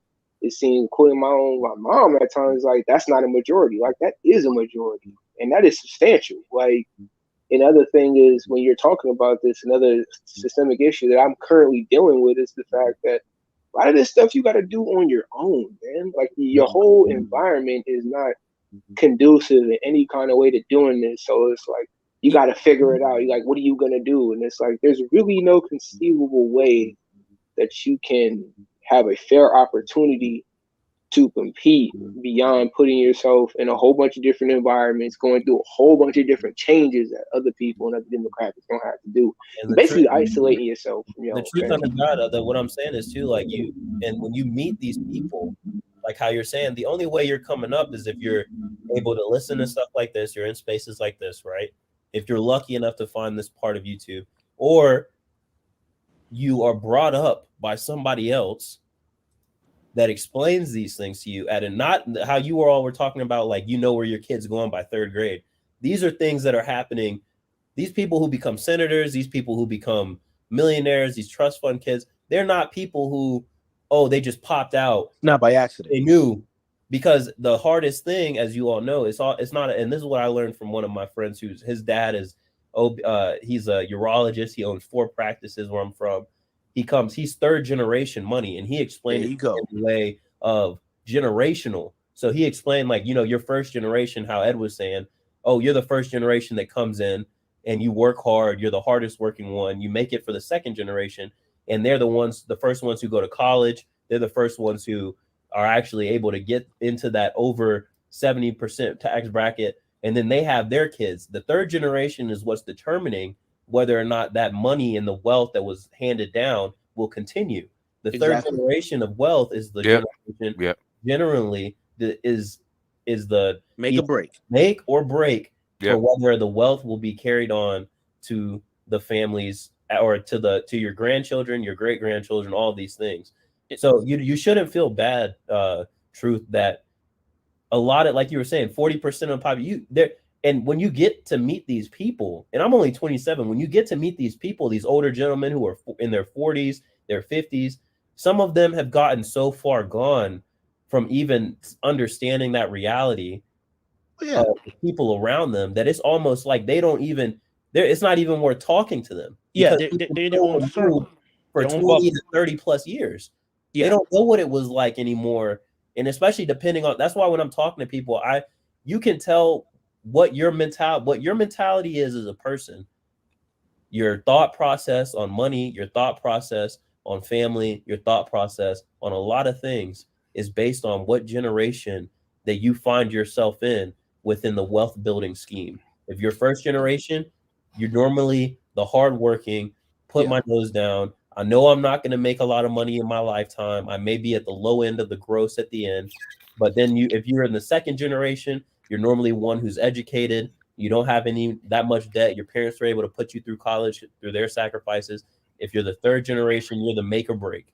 So if you just find out which generation that you're in, it'll determine and it'll show you and open your eyes to so many things about why you think the way you do, why you talk the way you do, what your work ethic is, and where you are going to sit if you do decide to have the children, what generation they will be and how you need to teach them.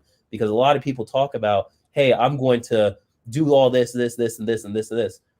And if you have a mindset of I want to have a family, you also need to, that's where the next wall that you have to break figuratively comes in, is these people know, the people that have the money, like how the guest is talking about, the people, we get so far behind because, oh, we may know that part, but then they get into the part of, oh, my son's 2-3 years old.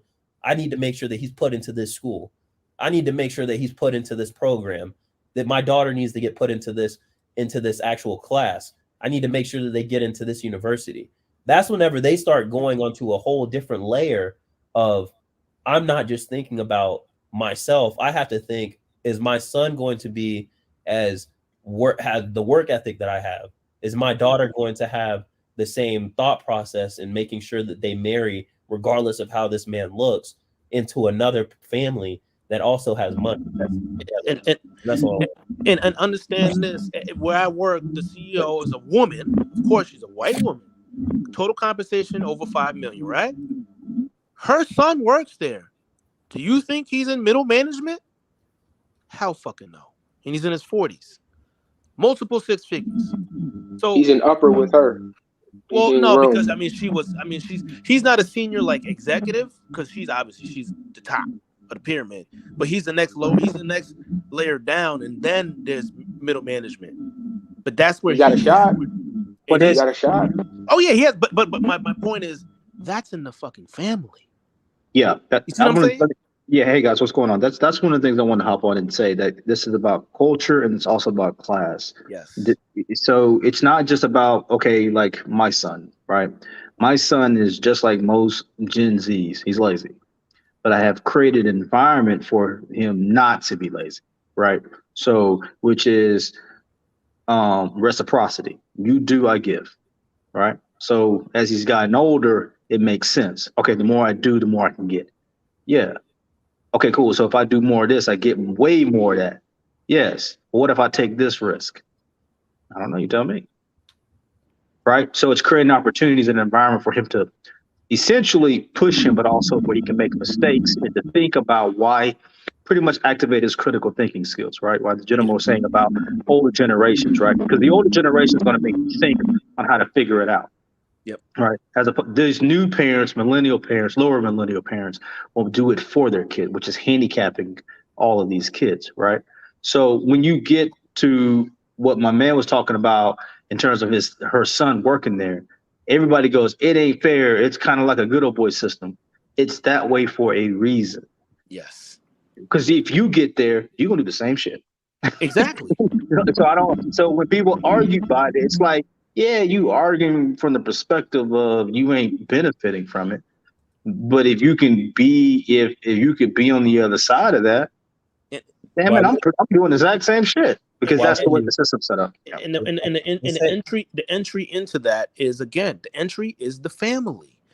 And then when you go to the business side, most people can't speak business. What's business? Fucking numbers. You can't read financial statements? Goodbye. You don't know shit about taxes? Goodbye. Cash flow? Goodbye. Sales? Goodbye. You're out. I mean, I'm telling you, when balance sheets, when people come in to where I work, this is what we want initially. Like, if there's no relationship, because you hear a lot of quote unquote influencers, oh, your personal finances don't matter, your personal credit. Bullshit. We want to see even anybody who's a grantor. We want to see their shit too. We want to see your tax returns. Last 2 fucking years of your tax returns. And we want to see your financials certified. Certified means that a CPA, not just an accountant, a CPA has certified that shit. And that's just on the personal side. Then we want to see, obviously, we're going to see your credit. We want to see your assets, because depending on what's going on in the economy, in the industry type that you're in, we're going to want collateral because we aren't stupid. Whether that's life insurance, whether that's your personal real estate, whether your business has real estate, whether it's business assets, that's what we're going to look at. Yep, and Next thing, I'm I sure gotta you. I got him a second. I'm gonna add this part onto this. This is something that he was talking about too, about the asset part. They're gonna look at you like you're stupid if you don't walk in there with a trust fund. Yep, and That's true. they also have what I Hold learned on a in second. Let me say this part. Let Mike finish, and then Let me say this part, because the we'll be. reason why the trust fund is there is it's for the wealth building, right? Because people who yes, know about trust funds and understand what a trust fund is for, why are you using the trust fund? Which type of trust fund are you using? Do you have an estate planner? Oh, I know such and such Workowski. He's our estate planner too, and he goes to the golf club that we attend to. Right. That listen, way I could call him up and go, hey, you know this new dude? Yeah, man, exactly. he's new in town, man, but he just put about $5 million in here, and then he called me up to be he retained me to be his lawyer. Yep. Okay, cool. I'll bet him for you. Give me about 3 to 6 months, and then I'll give you an answer back. And You're, and there's you're, there's a whole different department just dealing with trust. yep. Why? Because it's highly specialized. Most Mm-hmm. people, even in finance, don't know shit about trust. I mean, don't Yep. really understand it. Like, No. this shit is very sophisticated, and Yeah. people think you're just gonna jump in and I'm gonna No. be cool and have swag, and people gonna just walk right the fuck by you. No. No. 100%. And And there are certain, and I'm sure you know, in the finance industry, what I learned when I was at the firm that I worked at right out of college for that year is that there are certain investments that you can't even invest in unless you have a certain amount of capital. you have to be SEC certified, No, accredited investor. exactly. Not even the capital that you can bring in on your own. Let's say you have $15,000 sitting up and you want to go invest it somewhere. You can't even invest that 15K unless you have a certain amount of, just like what you said, assets. There are certain things that are locked. If you all know what a REIT is, a real estate investment trust, Yeah. there are things like that. Yeah. You can't even invest in these things unless No, you you have $400,000 to $500,000 Yeah. liquid Wait. for assets. That's your buy-in. Yeah. Yeah, You Yeah. can't even you One can't time. get into One time. oil and gas. You can't get into any what I would consider real fucking deals. Period. insurance. They Real. have Fidelity. Zero. They have Fidelity. There's things called Fidelity, GWG. These are people that, let's say you want to go buy a house. There are people that, like BlackRock and all these places that are buying up all these apartments. Who do you think is funding them? Who do you think is fronting them the money besides just the company itself? They have people that go in that have these Series 65, 66, 63 And 7 licenses and 7s. They're Series 7s who are working at these brokerage firms who are going to people within the firms that they have clients. These people may have 300, 400, 500 clients, and they'll have them come in sporadically throughout the year, right? There's only 365 days in the year. They'll see 4 or 5 people a day. These people will have these people come in and they'll say, hey, Miss So-and-so, I know that you have your house paid off. That's worth 300 grand. I know that you have 2 cars. These are depreciating assets. We don't even include that into your balance sheet. right. And then we also know that you have about $2 to $3 million between you and your husband that's passed away, that he has left for you through his rollover of his IRA or his rollover of his benefits from when he worked a factory job. Ma'am, we have a investment here for you, a real estate investment trust. These people are buying up these apartments. They're about to buy up about 20 or 30 apartments here in an area right over here. Yep. And it's going to cost them about $3 to $4 million. We have 4 different things for you. We have a 2-year, 3-year, 5-year, and a 7-year investment that we can put you in. This person is going to look at that other person. That broker is going to say, hey, if you give me $50,000 right now, and because you fit the threshold for your balance sheet for having this many assets, we're going to guarantee you a return of like 8% on your money if you invest $50,000 for 3 years. If you want to do 5 years, we'll guarantee you a 12% return on $75,000. We'll guarantee you, if you do 7 years on this real estate investment trust, we'll guarantee you a 13% return. So these people are coming in, putting $100,000. Now, these are people living in a nice one-story home that's been left in the family. They That's got right. debt. They drive a Subaru Outback. They're dropping $100K in 13% back on that $100K per year. Just let it sit there. And they're able to roll that over without being taxed into another investment. So these people don't even know the game. Like people are talking about. No, it's not even, here's the crazy part. To add to that, what they're doing is they're taking out a rollover IRA, they roll that into a whole life insurance policy. They'll just take money out of their whole life insurance policy.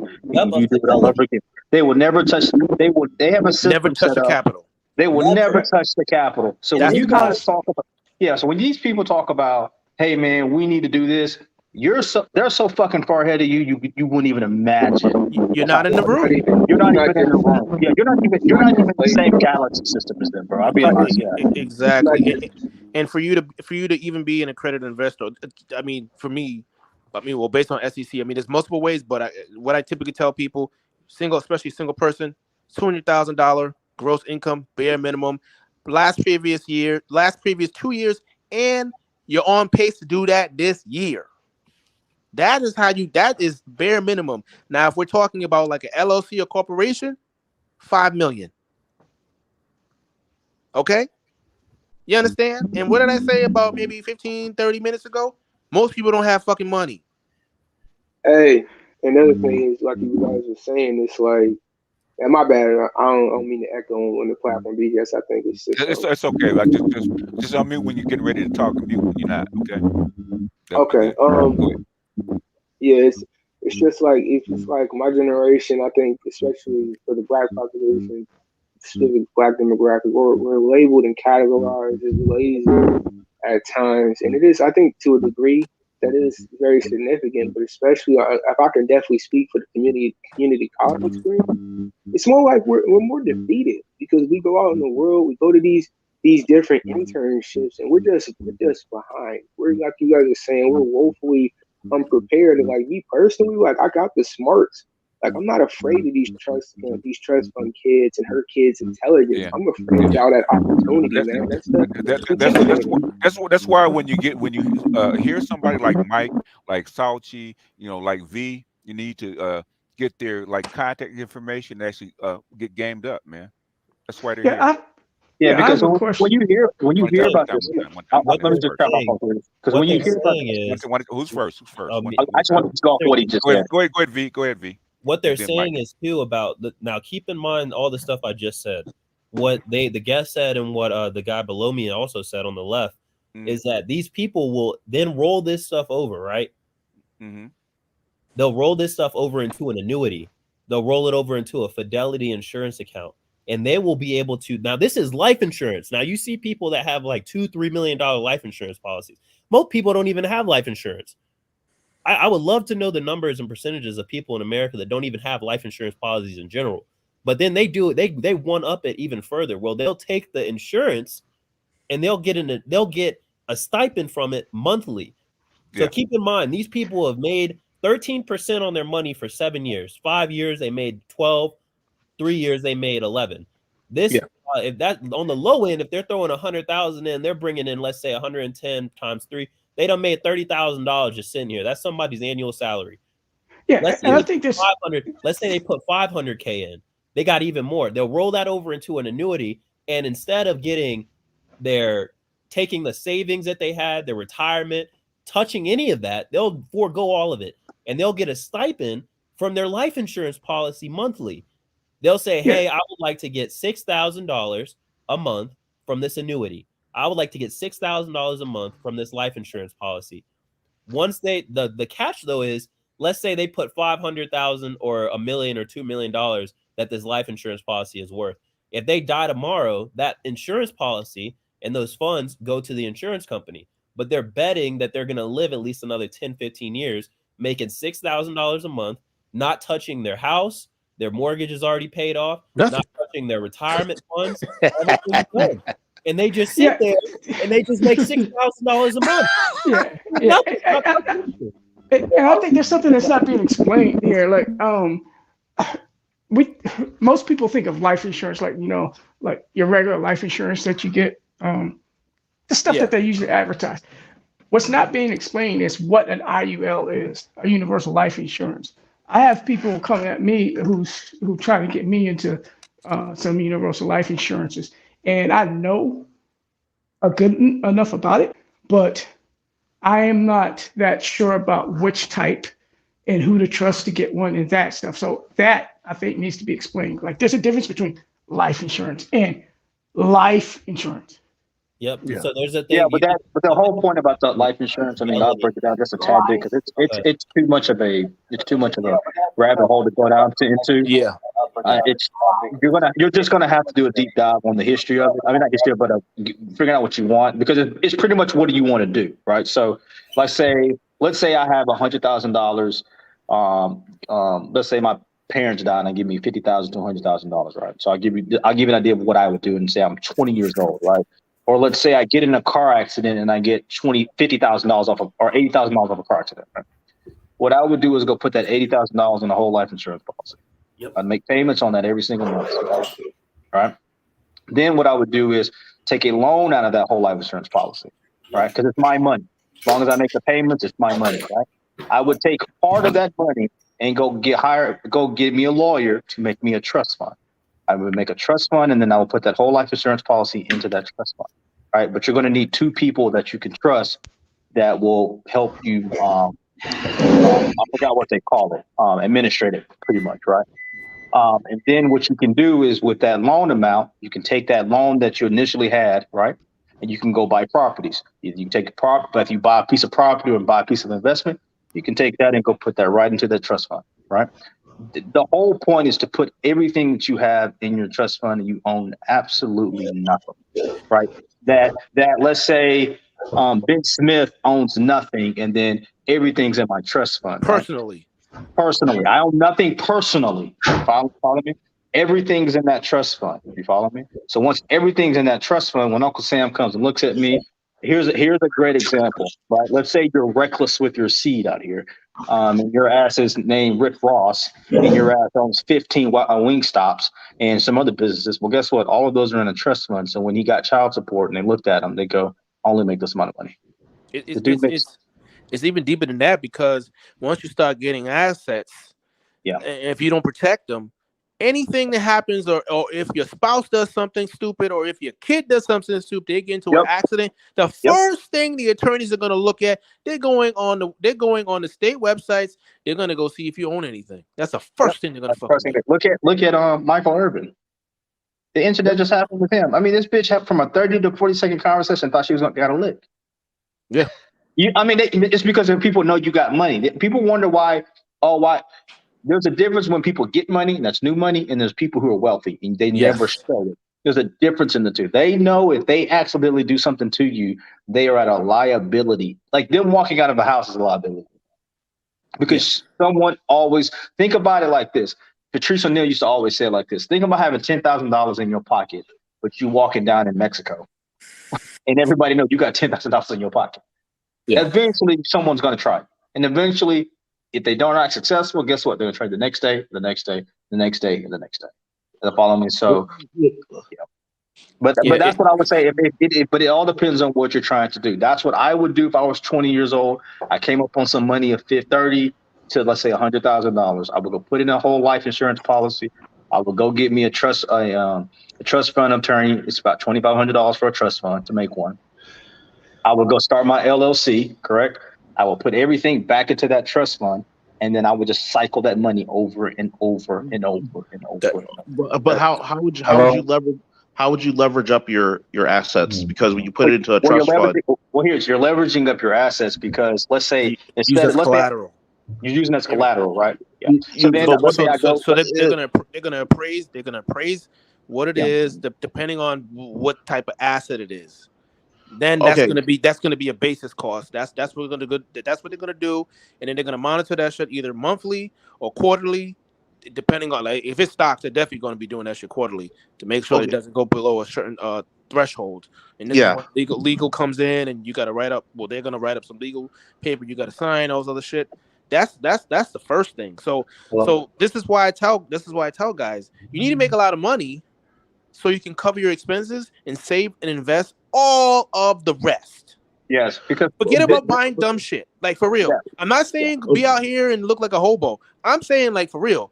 You really need to be at a 30, 50 plus percent, but just typically, okay, and publicly I say, try to get a top 10%. But really, you need to be a credit investor. You need to be making $200,000+ as soon as possible, because at the end of the day, most people who are even making supposed that much, or even top 1%, most people aren't even doing that for 20 years. Okay, so like people don't understand. People don't have money.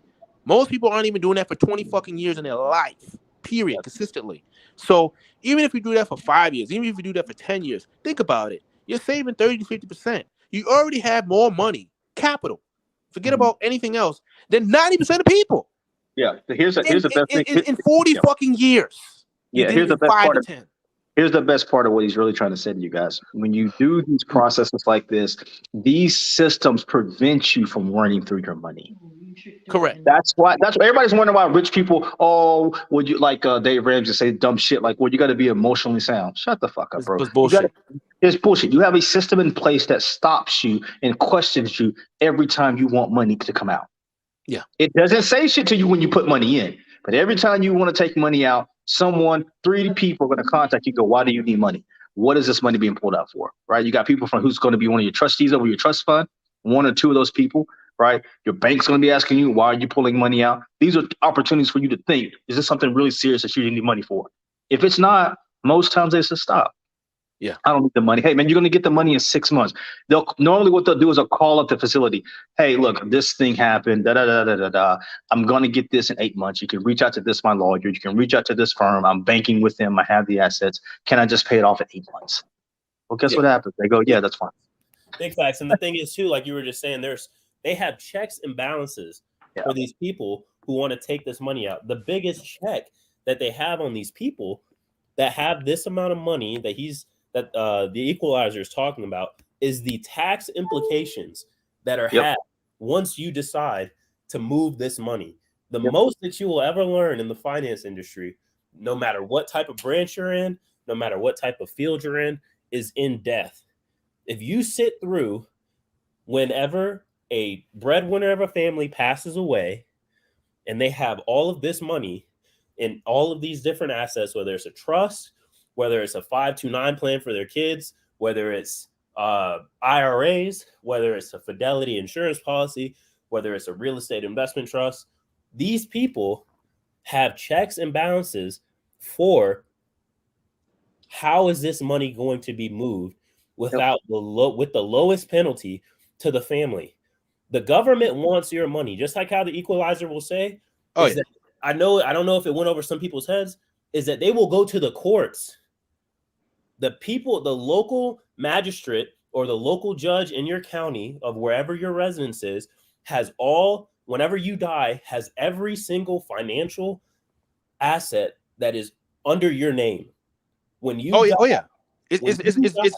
they read it off during a court proceeding. If it goes to probate, you are fucked. You're fucked. And the thing is too is that that's how people lose the most of their wealth. It's through probate court. It's not through mishandling of funds. It's not through whether or not they went and made stupid, dumb purchases. It's whenever probate hits and they died unexpectedly, or they did not set up in writing, in a document, a contract within the financial system that they're using, whether that be a broker or their own personal lawyer within their will. That is where things will be lost to the children. That is another reason that I ended up leaving. Is look at what's the man, Chadwick Boseman. That man paid a third of his wealth to the fucking government. And it's most of these black celebrities and artists. Yes, you see how you all see all the time on the news about how DMX has passed away, Michael Jackson has passed away. What is the only thing, if you really read into the fine print of what they're talking about? It's not about the human himself. It's not even about the product so much. It's about what does their estate hold.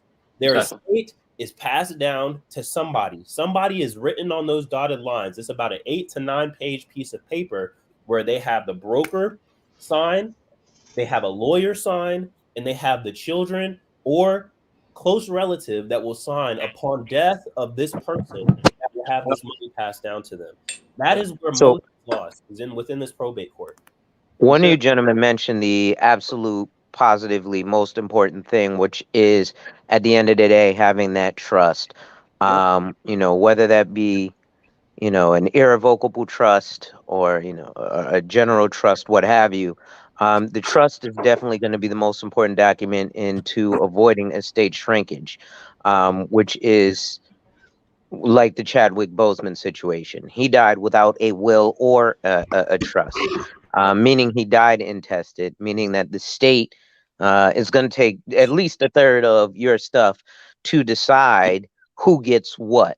Yep. So that's very important. I definitely heard some gentlemen speaking about insurance products and different Well, strategies of let tax me avoidance, add this in etc. before Go ahead. let me add this in before you go to that interesting. The thing about the trust is what people do not understand, and this is critical that you must understand about this trust. I could die tomorrow if I have $2 million in my trust fund. My kids can't do shit until I fucking say so. I can say 20 years from now, after my death, that's Yeah. when you get the money. That Yeah. is the critical. This is why these trust funds never. This is why these rich. Everybody's going. Oh, by the third generation, you lose your shit. These rich people know that. They're not going to let these dumbass kids They're fucking not waste stupid. this stuff. Yeah. They're not stupid. So grandpa at Walmart who built this up ain't letting the great grandchildren lose this. He knows what's happening. You hear all these dumb motherfuckers say, "I ain't gonna leave my kids no money." You a lying motherfucker. Yeah. And the They're thing is lying. too, about how It's they're all in saying the. Yeah. Go how ahead, they're brother. saying about the equalizer, saying that these people, and not, I was talking earlier about the life insurance policies, right? Yeah. A lot of people don't have life insurance policies. The thing that gets a lot of people in the probate court is that people do not have wills. Every yeah. person in this entire chat, all 300-400, however many are here, everybody that hears this live afterwards, the first thing that needs to be on your list, no matter how old, how young, whether you decide to have kids or not, because I'm sure that you have siblings of some sort, or you have cousins that you're close to, whatever it is. If you don't want all the work that you've done to be for nothing, you need to specify clearly with a lawyer present what type of things that you would like your money to be moved to within your will. That is the most important part of a will. It's not about whether or not, hey, I want my son to get my gold chain that I had since I was 6 years old that my dad gave to me. That was the only thing you get. You need to figure out, what am I going to do, whether it's a trust, whether it's my insurance policies, whether it's my assets for homes, which is real estate. Real estate is really the most important. Where do you Yeah. want to put your real estate at? All of these things need to be written out in your will. And Yep. it's not going to be something that is, what's the opposite of static? Fluid. It's not going to be something Fluid. that's going to stay the same over the years You as have to update them. build money. It is going to change over the years. My own parents have changed over their will about 3 or 4 times in the last decade. So Yeah. you have got to That they should. when you write it, just don't think that, oh, I wrote my will out And it's set and done. and it's set in stone, and I'm not going to continue to build on this, and I know that I'm probably going to stay at this same place. Don't get complacent with it. As time Yeah. goes on, you may come Tell the into truth, hey, bro. Tell the truth. I guarantee you want your parents to do it every year. Every year you should assess your assets, assess where Yeah. you stand. I mean, Every yeah, year. Yeah, absolutely. that is true. But the reason why I personally don't say it typically, because I just know people ain't gonna do it. so I Yeah, just I don't. feel you. I So feel I you. don't. But that's what you're supposed to do. And then the other factors that people don't also realize is the type of is what state you're in, what are your state laws, and if Mhm. you're married or not. I can tell you just with my parents' situation, my dad died, literally buried my dad the same day Kobe died. Okay, so I didn't know. Well, prior, I didn't know my dad had life insurance, and then my dad was aerospace, real brilliant guy. So I assumed he had all the show all together. No, the motherfucker didn't have a fucking will, but he had life insurance. So my mom got that, no taxes, Right. and she works, so she's not hurting for anything. But at least he did that, and his 401k automatically went to her. Why? Because they were Yep. married. Yeah, yeah. So this is Can the I, other thing. Like this can is all pause, chess. pause just for a second. Roulette, who are you? Hey, good evening, gentlemen. I'm just a long-time subscriber, but I am a licensed life insurance agent. Oh, Well, okay, all right. I just making sure you're not a troll. That's all. You good? no, not a Okay, trouble. No, but one of the things that go one ahead, of the Sal. things that no, one of the things I think Sachidel was talking about that actually needs to be added too is, dudes, if you're going to get married, get a prenup. It's not get a prenup. It's get a prenup and a trust. It's both. That's Yeah. what keeps her from getting shit. That Yeah. it's not just a prenup. It's actually a trust because when she gets Yes. married to you, you don't own shit. It's all on Listen, trust form. I'm And not then So gonna when yeah, you lie. definitely the I trust saw is a important. Your mic is breaking up. Yeah, somebody got Mike. crazy status. Yeah, I, yeah. I I saw this yeah, was maybe 2-3 years ago. White guy, his stuff came in. I was at a previous firm, right? Guy was in his 40s, mid 40s. Dude was worth over. What was he worth? He was going on. Was he going on 50 or 60 million net worth? I forget. And building hotels out here in the Northern Virginia area. So obviously nobody in my department knows what the fuck is going on. Just looking at the first page, I'm like, yo, this guy ain't normal. Nobody understood me. I said, let me look. So I'm looking at his income, looking at the cars he has. Then I said, this guy, if he's smart, he got some fucking trust. He had a trust. Guess who was in his trust? Everybody but his fucking wife. Fucking hilarious. yep. Fucking And that's hilarious. It was just he and his 2 kids. His 2 kids were in their early 20s. That's yep. it. Look, that's how my trust fund is set up. Is my 2 kids. Yep. You follow? And Yep. my son has predominary, but my son has Yep. predominary roles in the trust fund that state you don't meet these requirements, you're out. Yep. Period. You can I don't give a also fuck. I place said your that. So will. when you make the trust fund, you don't make the trust fund off no love shit. So Yeah. Right. this is why this. Hold on a second, man. I gotta say this because this is something, and this is what BGS has helped me with, and I really want you guys to hone in this. This is why the fuck you are not supposed to be looking for love. You're supposed to be looking for respect. Respect means they're going to respect your shit, and a Mhm. trust fund is an entity. So if Yes. they can, if I love my son, but I want respect from you. And if you respect me, that means you will respect the thing that I built, and then you will keep continuing to respect it as you get older, right? Facts. So when you make these requirements of, hey, you don't meet these requirements, like his requirements are 3 say-sos. I got 3 say-sos over your life, right? One to probably be over the direction of your career. One to be over some money, right? So he wants to be a chemical engineer. And I told him, I was like, look, when you get out of college, I won't have your paycheck. Not for me. I want to put up. You don't need it. You don't need $80,000 to live alone as a 22-year-old. You No. can live off $40,000. Not at Go make all. it happen. Go struggle. Go do whatever you need to do. My job is to henpeck you, but you got a safety net, right? And then it's probably going to be over a woman, right? Yep. And then the main thing is, I better not catch you with a single mom. I better not catch you marrying a woman in the United States of America. I better not catch you having no kids prior to your marriage. Period. Yeah. These are requirements that I get to put on to him where he goes, all right, cool, that's easy. I mean, I don't want this. But at the same time, it keeps all the bullshit in the riffraff out. Like Your, so he your has mic another is sister. working, bro. So he has another sister, right? So I tell him all the time, do not, when I leave my will and testament, that's what the fuck they get. I don't give a fuck that they're gonna come to you crying. I don't care about no sad stories. I don't care about none of that. What they get is what they get. Do not mess up my estate. Yeah. This is Because empire. This is So yeah, empire like shit. Sphinx Man says right there, actually, that's very important when it comes to your trust. You can actually put your will in your trust, and that's one of the things. Probate is public record. So if you don't want, folks all in, knowing what your future generations are getting, you want to put it inside of a trust, and you can also add your will inside of that trust. Now, for example, he says his is revocable, meaning that he's actually able to make those changes. Sometimes, often, what people will do is an irrevocable trust, Yeah. meaning that you have to have someone who's in the trust sign off in order for you to make changes. Generally, for example, the gentleman, I can't see your name, who had the conditions on your son. Hopefully, it's irrevocable. I'm sorry. Hopefully, it's revocable, Revocable. so that you're able to make those changes. They yeah, live, absolutely. right? Yeah, absolutely. Yeah. And then I just want to speak to the insurance piece because I heard someone actually speak on a couple of things about different types of insurance. And each type of insurance is there's a reason for them all, right? I know people come up with concepts, buy term, invest the difference. I don't prescribe to that particular theory or method.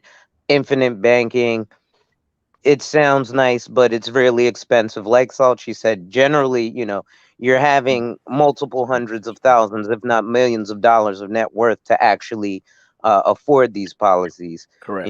To be honest, if you're, in your 40s and you're trying to get a cash flow from your policy, it's very similar to the equity in a home.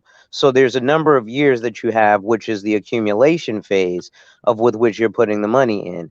And then you can actually have a cash flow as opposed to a loan. I heard someone mention that they had people who dictate X amount of dollars may come out of an annuity, which is a little inaccurate. That's based on how much you initially invest. But with an insurance policy, you actually can dictate, I'd like $6,000 per month. But then you're going to be initially inputting substantially more, especially for the accumulation phase.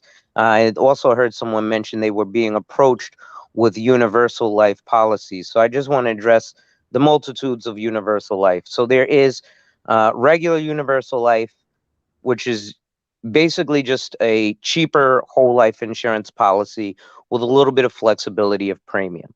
Then you have my favorite, which is indexed universal life, which is very similar to a traditional universal, except for it's going to mirror an index, usually the S&P 500, the BNP, or the Morgan Stanley International. A lot of people who have their licenses are not trained on how to actually optimize the policies. So there's a lot of inaccuracies going around, even from 30-year licensed vets.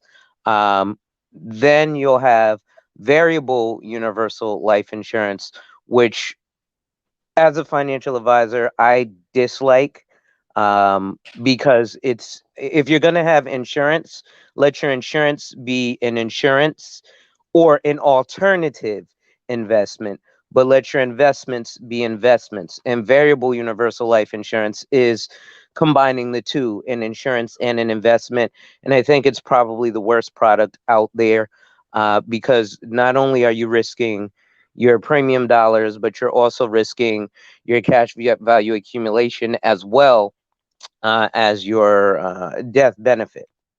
So those things get very dangerous with VULs. I would probably stay away from them. Um, Go ahead. And the majority of get this, the majority of black folks don't even know this. So me as a 20-year-old, I gotta get with Mike B, Alonzo Hall, turn the video game off, turn the TV off, sacrifice, I don't know, dating, No, hang out. You ain't gotta do that shit. All you gotta do is give. All you have to do is give it. One second. All you have to do is give it 30 minutes a day, 15 to 30 minutes a day of starting researching videos on yeah, all this stuff that he's talking about. Yeah. Your whole job for the next 2 years is to educate yourself on these products because you ain't got no money anyways. And, And I'm not saying that because you're to condescending you. I'm saying that because you're young. and It starts to build. It starts to build. most people, 99% of people do not know this because you don't work with us on a daily basis. It's Yeah. finding somebody that you can trust, like Alonzo, like Sauchi, like V when he's actually Look, working. bro, I'm a That's the big, pediatric fucking nurse, bro. yeah. I'm not in finance, but damn it, I research this shit like a motherfucker But because you got as, Never you hurts to know. got to find the guy that you can yeah, trust that won't bullshit you. That's the big yeah, that's the big when you issue. when you get to this level, like Sauchi said earlier, bro, it makes you feel so good. And this is yeah, not to knock to white people. It's you finally go, these niggas are not better than you, bro, because they just as exactly. broke as your No, ass Yeah, just is. had a Matter head of fact, start. I they are actually they're more broke than you are because they are more in debt Yeah, than you. yeah, correct. So And And the thing is, I too, just want to jump in here real quick. can I yeah. go Real real quick. quick, Ed, Okay, and then go. I'll stop. As So, far as and I'm gonna let y'all rock because y'all the experts, but a couple of things. One is research is great. Being interested in this stuff is great because you should. Quality of life is health. money, time freedom. Wealth is money plus time freedom and in relationships. But the reality is situation, I don't care if you're 20, I don't care if you're 15. There is no substitute for somebody, especially when it comes to finances, but with a lot of stuff, that somebody knows what they're talking about. Like Alonzo, a couple of other, shout out to Christian when it comes to real estate, and all y'all. Look, I don't know all y'all like that, but y'all definitely, what I've been hearing, it sounds like y'all know what y'all talking about, and y'all got experience. There is no substitute. Yes, you can research it, but the speed and the learning curve is going to be in these guides. You have to use your experts, use your subject matter experts. And so that's the first thing. You should research. You should be interested in your money. However, like what God said, you don't have to do all that sacrificing extreme shit. Black people are bad with the extreme shit, but it's just doing the right things at the right time. And you being your age and thinking about this, that's already good. That's already extreme for a lot of folks. The other thing I wanted to say is where I will accept criticism from a space standpoint, as far as how I did my channel, and BGS is pretty good about it, is we don't do a good enough job at archiving some of these things the right way, putting like things in playlists, to where, okay, here's where all the money shit is for all y'all to claim y'all have it. So if somebody wants to, make a fuss, I can just slap them with this or slap them with that. That way they can say, this is where all my now BGS, you do this pretty good. I don't. So I'm putting myself out there. Another thing too is, because we don't always have these guys in the same spot, what we need to start doing, and I'm gonna start leading with this, is have like an email list, and then have a segment for, okay, here's an email list for this type of conversation, whether it's me doing it, which, let's be honest, I probably won't, or it's me saying, okay, here's Alonzo, here's this guy, it's Christian, here's these guys that talk finance, and that way I can send an email when any of these conversations are either being had or being had, maybe with a couple of days notice. So that way, the few folks that are interested in it, it can aggregate it. So if Alonzo has a channel, I know you have a channel, but if he has conversations where he's hosting this, or the guy that's the guest are having this, where he's hosting it, or he's on like BGS, that way I can fire around an email, because I got Christian on here. I told Marty to come on here. He might have referred to Alonzo to come on here, and I shared it to people I know that's interested in this type of content. Not based on the BS that's been going on, but like conversations I've had with these people behind the scenes. And that's a way to kind of aggregate this. So when people make that complaint, oh, when we talk about this stuff, nobody shows up. Well, part of it is, and I'm talking about people that are content creators that have a lot of more views and stuff. We don't do a good job at aggregating this in a way that can get the people that are interested in the right eyeballs to the people to know what they're talking about, like you all. So that's all I'm going to say. I just wanted to put that out there. So yeah, Yeah. Really quick though, Edward, there's something you said a while ago that's true. Yeah. People like myself, people can get mad, oh, we don't show enough.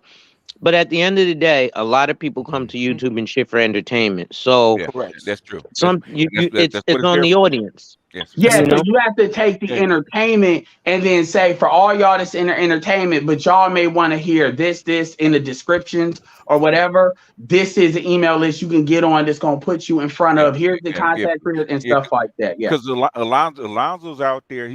Alonzo grinds, so finding him is not hard. There is no excuse, right? That's true. Sauchi's a little harder to find. Okay, but the thing is, we have people out here. What I want to say Actually is, super hard to find. he's the equalizer. The thing is, for those that want to actually leave a contact, tap something in the chat. I'll make you a moderator and put in your info if you want to. Okay. Yeah, and Yeah, like I tell especially about black the, guys, like I don't have a problem. I really don't have a problem sharing the information. Like I don't. Like I can just rattle off for fucking hours Yeah. and then Yeah. just disappear in the background while you're winning. Yeah. I like a lot of guys say, oh, I want to see us win. Nah, I really do want to see us fucking win. And I don't have a problem taking a fucking backseat. Yeah. Yeah. Well, Yeah. no, So yeah, y'all talking about One some at a damn time. trust. One at a time. Go ahead. Mofos don't even have a life Hold insurance. on, Ed. Hold on, Ed. V, go ahead. So, and then the three things, one, to build off of what Ed was saying, is that, and what BGS said, is there is no excuse, right? As much as you want to say you wish you could make the playlist and stuff, that'll come in time as more people start flocking to this type of stuff. But the thing is, wisdom is the enacting of the knowledge that you get. If you're ignorant of the knowledge, you can't really say too much about it. But if you understand that you are lacking in these areas, it is up to you to make the action to find out where the information is. That's number one. Number two is What the truth guy was saying is about, he entered relationships into that whole conversation about him and money and finance. And that is a big play about what comes into how your finances are going to be. Very challenging. Today, what your marriage is a union between two companies. And as long as you look at it like that, that is what will determine whether or not the woman that you decide, if you decide to make the decision to get married, is who you are marrying. You need to make sure that these people normally come from the same socioeconomic background that you are, that these people have the same family structure that you have. If you come from a two-parent household, you need to ensure that the woman that you're dealing with comes from a two-parent household. If they come from a two-parent household, if you come from a parent household that has families that are or parents that have been married for a long period of time, you need to ensure that their parents have been married for a long period of time. These are the things that have to come into play before you even think about getting into a relationship with the woman. There are a lot of beautiful women out here. That's culture. Why do you think billionaires average an 8, right? As far as women is concerned, right? They marry a 6, but their side chick is a 10. Okay, exactly. And the but second, for a and the very third, good reason. and the third thing is too that is the most critical, which is a story that I'll say from my standpoint of just recently getting out of college a couple years ago, is that what used to break a lot of my homeboys is that you go to a PWI and you're messing with these women, right? These women of all these different races. You all have already told about it, about how like women of different races are starting to interact with these black men. 100% true. But what would get a lot of them is that a lot of them would stay with these women. And I know that there's a different side. I'm not going on the extreme. But what a lot of my homeboys are finding, whether they played sports, whether they were getting women easily, is that these women would be fine, white, Hispanic, whatever type of women that you would imagine.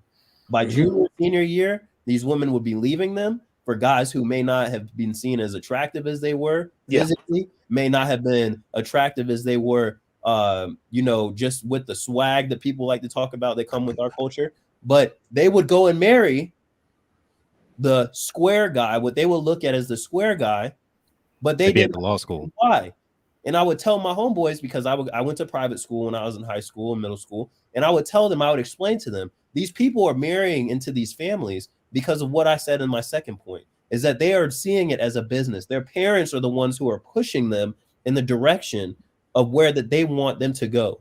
It's more than just about can he give, it's are you giving her good deed?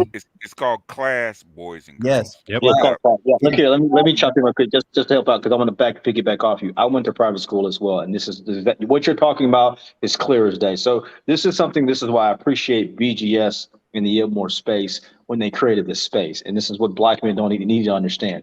When these white boys are complaining about these bitches, they are getting a decent wife. These majority of these niggas are fucking up their own shit. That's what the problem is. They're fucking up their own shit, and then these white women are putting these systems in. They're agreeing to the system prior to. These dudes that are crying a lot, oh, my woman took half. Bro, you knew that from the jump. You knew the standards in which you were raised and conditioned to be up under. You just got money and got outside yourself, right? Same for these women. These women go, I'm just going to say, as you would know, bro, going to private school, these white women go above and beyond on a lot of dumb and grimy shit that 100%. these dudes put these guys through, right? So when this woman goes, oh, you finna break the contract? And just what you said, it's a contract. Oh, I'm out. I think BGS made a great point earlier. He had said black women marry for looks, and then at the third in their 20s, but when they get to 30, they look for class and status.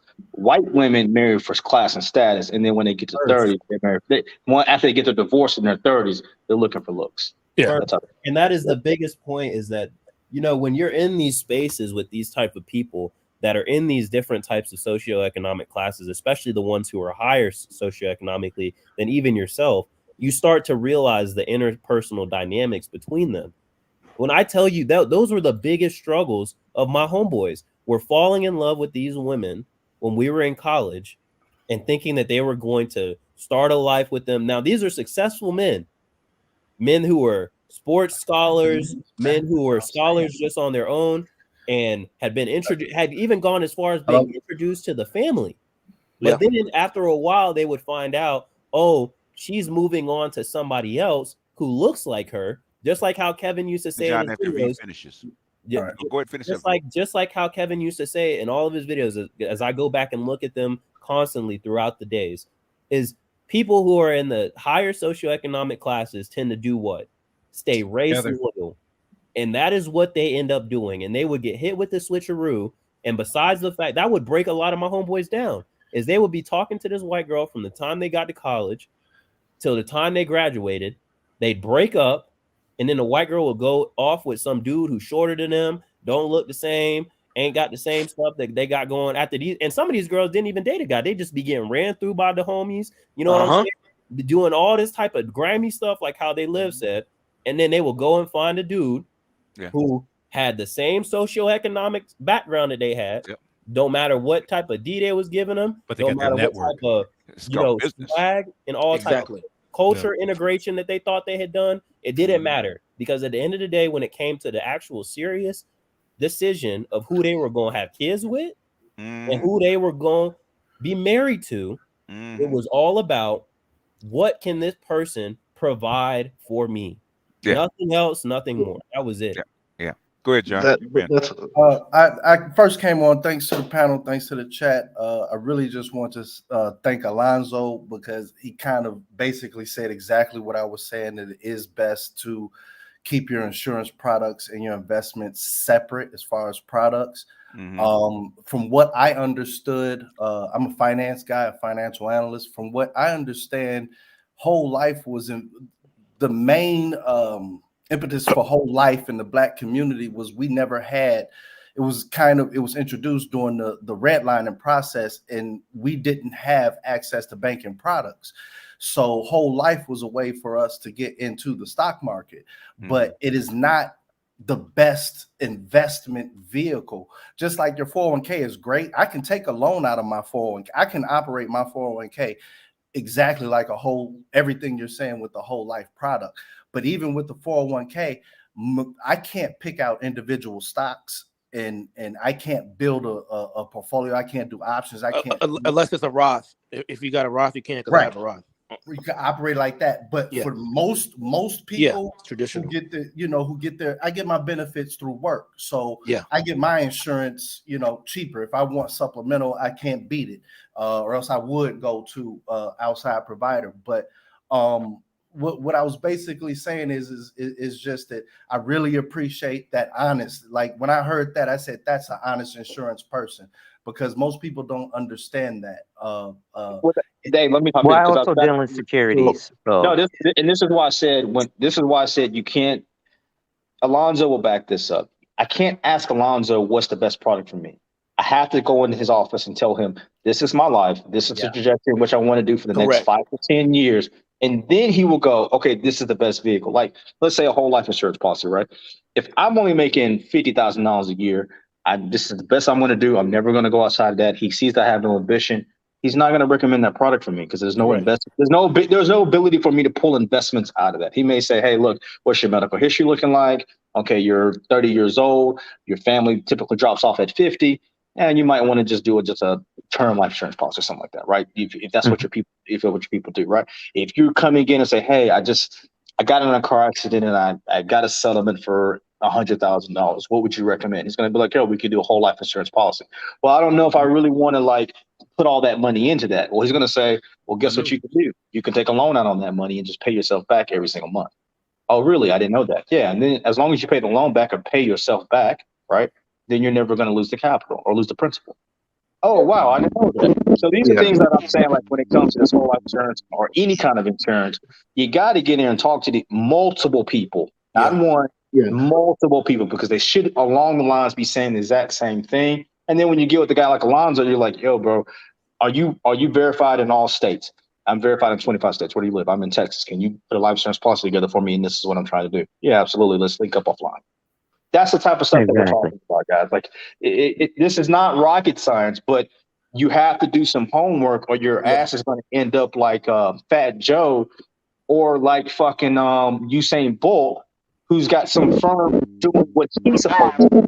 You're the steward of your money. It's your money. If you don't know anything else, guess what? You just sit there. It doesn't do anything. It should only grow with you. That's the whole point of being able to bring. You should really grow your knowledge of what you're trying to do with your money as you're growing your money too. So because that determines your knowledge, and your income determines the level of expertise you can afford. Yeah, and how fast and efficient you can move. Period. Yeah. And for the trust, I have a question for financial professionals on the channel. So, I'm Christian Hutchinson. I'm out of the Metro Detroit area. I work in tech, but I have a lot of my net worth is in real estate. Here's a question, and this is not anything. I work in actually the financial services industry and their data analytics field. But so anyway, with the advent of all these discount brokerages, the Vanguard, Fidelity, what I'm not saying, I'm not trying to take money out of people's pockets, but what are things we can get to? What are some things that just your average person can do that they don't need to go into a financial advisor, start get themselves on the path? Because this is just my personal opinion. This opinion that until you have $5 million investable, I don't see the value add a financial advisor does in the big scheme of things. So that is, and I'm not a financial professional, but I did work in it for a little while. I'm an accounting and finance major in college, graduated, went to a brokerage firm right after. And then you all, the older gentlemen, can explain because they know way more than I do. But there is a big benefit to going to a financial advisor, only for the simple fact that like I was saying earlier with the REITs and the investments that are out of reach for most people, is that there are certain things that you can only invest in with the sign off of a financial advisor. There's only certain things that you can get the sign off of for investing your money into from people like Alonzo, from people like yourself, from people like the guest that's on the panel right now. Let me rephrase it. Yeah. Okay. Let's say you're your average person on the street, you're making, $80,000.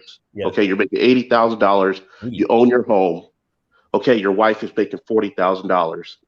Why shouldn't they really just to start, until they have a significant more money to put into something?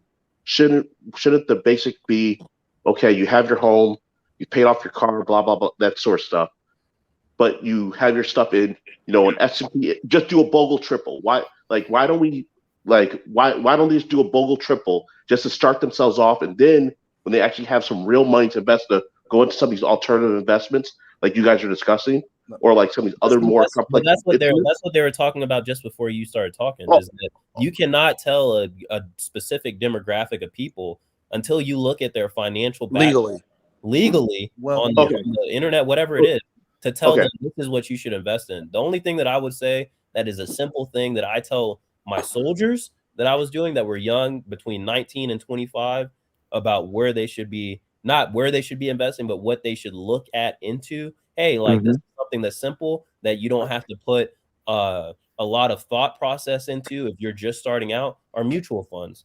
And that's what a lot of brokerages will tell you. Hey, these are mutual funds. This is just a throwaway thing that's over here. Not saying it's a throwaway, like it's not a good asset, but these are like that. But people have got to look at that $80,000, $40,000 couple is going to have to go sit down with somebody that's a financial advisor and get the actual examination from them from top to bottom of what they are actually able to bring in gross, for them to even understand, hey, this is what I have the possibility of building 15, 20, 30 years down the road. Well, So what I typically tell people Go ahead, is, Sachi. what I typically tell people is, first thing is first, man. If you cannot read and understand a fucking financial statement, you're going to lose. Yeah, there's plenty of companies. And the story, you don't know what the fuck is going on. Like, you literally don't know, and there are millions and billions of dollars being marketed at you as stuff that you literally don't understand. If you can't read, if you don't even understand the industry and or the asset type, forget about it. And then if you can't read a financial statement, like, you don't know if you really make money, like you don't know shit. Like, you really don't know shit. If you can't read a financial statement, you don't know shit, man. And nowadays you can go online and you can learn the shit for free, or you can go to any Ivy League school. They got previous semesters. The shit's right there. The books are right there. Financial statement is a financial statement, man. It's no secret. There's no other way of reading the shit. Facts. And if you don't know how to do your own taxes, you're also the reason to do your own taxes. Well, the reason why I don't go into taxes is because, one, is over 50,000 pages. I mean, I do taxes on the side, And I know, trust the little bit that I tell people to do, they don't fucking do it, or their eyes won't. fucking glaze over. Glaze behind the And- yep. yeah, and Yeah. it's like, wait a minute, you're spending your life, your time, you will never get back, and I'm really putting you up on game on something I can charge your ass $500 easy, and your eyes are glazing over. All right, good luck. You Yeah, ain't gonna meet 10 years. I wanted to address the guy who Let me said chime in on if this you because don't have the other 5 guys. million, you shouldn't invest at all. From my family's experience, so I'm a son, but you know my father did it right. He wasn't rich, but you know he left enough. And Yeah. the main financial product for the inexperienced investor looking on a horizon for retirement is an annuity. And before '08, like '08 shocked everything, where we had these unbelievably low interest rates to where senior citizens or people who are on a retirement track, they just couldn't get that, let's say 50% of their target rate of return that they needed every year, so that they were forced to be pushed into the equity market. And what you're seeing now is I think it may stay for it is the norm. It should be normal where you see a reasonable interest rate, but the yield curve is we're going to have something bad happen. The yield curve is so inverted to where it's like, okay, whatever. We've been waiting forever for this one. But what you're seeing is that a lot of I don't want to say seniors or like 40, 45, 50 or getting ready to retire, they're now being able to go back into the fixed income market to get about 50% of what they were expecting out of their target returns without the risk involved in the equity market. So the main product that most banks push or advisors is annuity, because it says, all right, you give me 1,000 and start once you give me this 1,000, I know for a fact every year I'm promising you this rate of return. That's normally how the novice person gets into. So the whole thing of don't even deal with an advisor until you have 5 million. That's any advisor will tell you, you deal with me even if you have 20 grand. I have a product. Yeah. And the main product to So start with, real quick to ahead. chime in on that. Yeah. Number one, not dealing with an advisor until you have 5 million investable assets is a little ridiculous. That's like being obese and saying, I'm going to wait until I'm a chiseled Adonis to go with a physical trainer. What you should do, however, is speak to and seek out multiple advisors. Some advisors charge a flat fee. Some advisors charge a percentage. Some advisors are commission only. You legally can ask them how and what they get paid. I charge a fee and get a commission, just so you guys know. Okay. However, when you're looking, and I'm going to take money out of a lot of advisors' mouths right now, so I'll probably be being attacked tomorrow.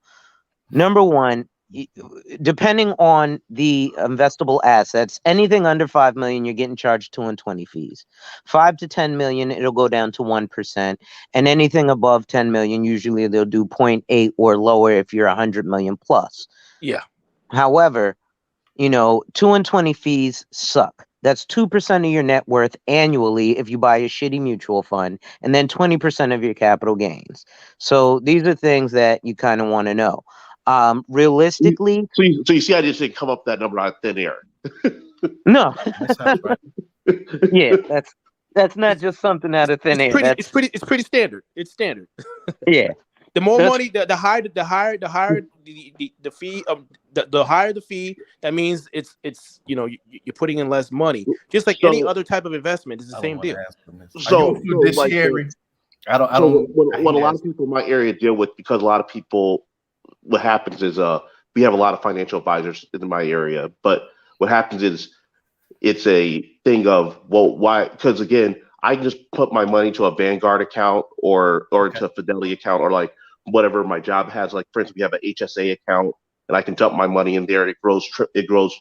It's a triple tax benefit. Like we have investment vehicles that are highly available to us that don't cost anything, and until like there's actually something of value to that we can get access to that we otherwise wouldn't be able to. It's like, well, why am I going to my financial advisor? Why am I going to a financial advisor who's going to take fees from me? Now, if I have a significant amount of money to invest, that's a different thing. Or if like, yes, if you get me in on a deal like, someone's going to get into some project and you're going to be able to dump your money in and get some crazy deal I couldn't get on my own, that's a different story. But that's not typically, when people are doing their monthly investments, that's not what people normally just stocking away, $800 to $2,000 a month and letting it grow in some sort of way. Well, I can tell you this. It's at the end of the day, and I tell people this, you need to take either Saturday or Sunday, few hours by yourself and figure yourself out and figure out exactly where the fuck you want to be when you're old. Okay? You start there and then you work your way backwards, because up until you hit that up until you become an accredited investor, you have to bust your ass. Like, you really have to work for money before you can even get into assets. Yeah. Really. Like you have to force it out.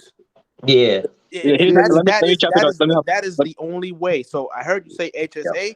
That's a different deal. The HSA is that's not a even health savings account. Exactly. I have that. I max that bitch out. You know And why? if you don't use it, you lose it. No, actually, no, you don't. No, it carries over. Don't. You keep doesn't that carry shit. over. One time. It doesn't carry over. They only extended that because of the COVID crisis. Oh no. Hold on. Past 2 years. Let him finish out. Okay. Hold on. Let him finish out. And then intervene. Go ahead. Finish your thought. Sorry. Go ahead. No, finish your thought. The health savings account, like it's normally you can carry it over, but what you're saying that you set it in there and you can access it 3 years later, you can't. No, I didn't say that. Oh, go ahead. Yeah, you can access it 3 years later. I've had HSA since 2012. Yeah. There's it depends on how it's structured with the company. What I was saying. Whoa. Hold on there. Sauchi, go ahead. Then Alonzo, and then Jules, and then we go back to you, Christian. Go ahead. What I was saying was it's a different deal. I only look at it purely for health for the future, so I don't have to be beholden on it. If anything happens to me, I don't have to touch my capital, or I don't have to be beholden on the insurance company and bureaucracy. Period.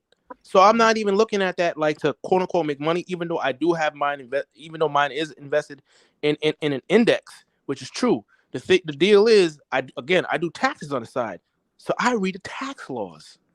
And yes, some HSA, depending on the company you're with, might have certain stipulations in there. But I'm telling you, I can give you the medical publication that tells you from IRS.gov that tells you exactly what you could do with your HSA, because your HSA it's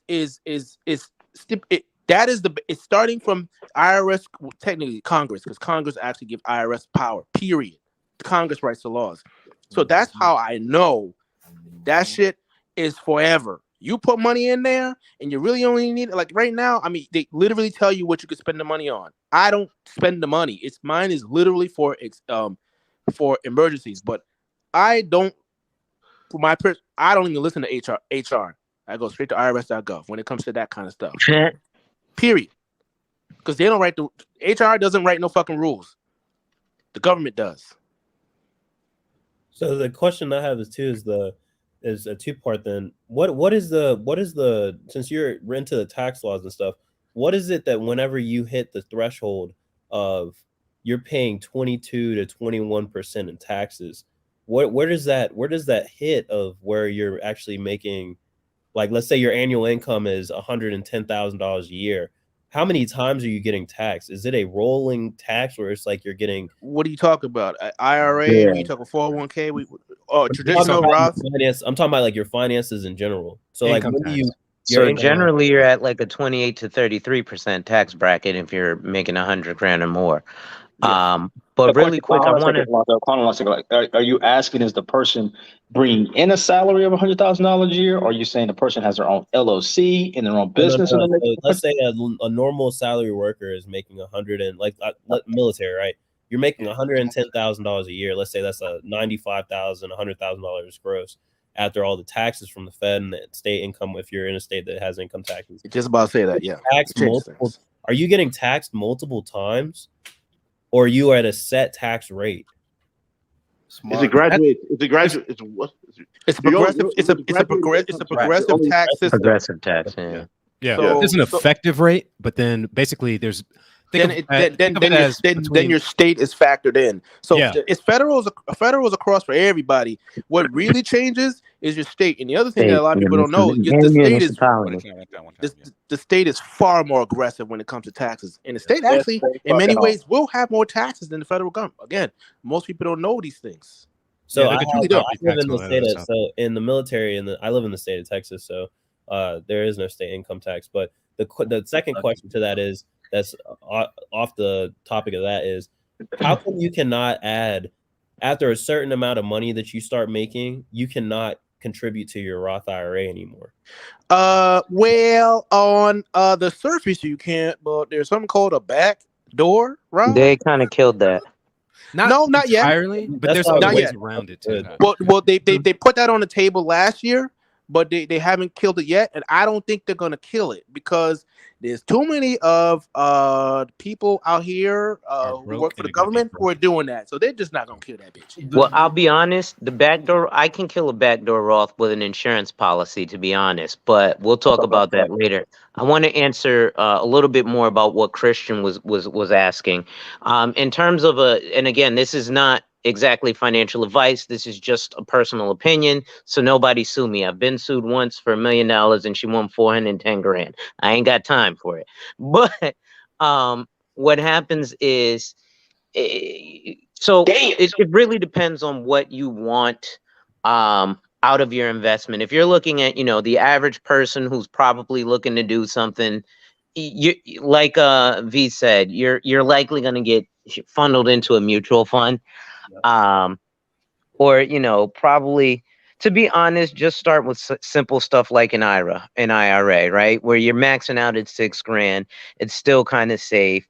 REITs are another good product, real estate investment trusts. But one thing that you mentioned, Christian, that is really, really important, and I'm glad Marty's up here so he can actually vouch. One of the things, if you own investment real estate, you're probably familiar with a 1031 exchange. However, most people don't want to go back, especially in today's market, which is why things like annuities are being pushed. And ironically enough, Allianz, ALLIANZ, has one of the best smoking MIGAs, which is a multiple year guaranteed annuity out there. I don't like traditional fixed products. I like indexed products because I like the availability of the mirroring of the market without the Yes. participation. So there's a ceiling and a floor, the floor being zero, which is actually a good thing. That means you don't lose, you just don't gain. But you may want to look into real estate. And when I was doing real estate in New York City, I was a Rebney agent. My first listing was 14.6 million.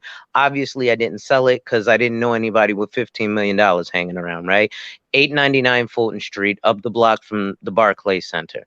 So in the Clinton Hill section of Brooklyn. But what I'm looking at there is when you're getting real estate, you want to do a 1035 exchange. And what a 1035 exchange is, something that people are unaware of, is tax avoidance, which Salchi will speak to very loud and clear. That's a game. Yeah. So tax avoidance is a super duper game. It's but legal. It is. Yeah. It is. Well, here's So well, a here's the, 1035. yeah. Let me off it just for 1 second. Here's the funny part. This is where the equalizer is really trying to get y'all to understand.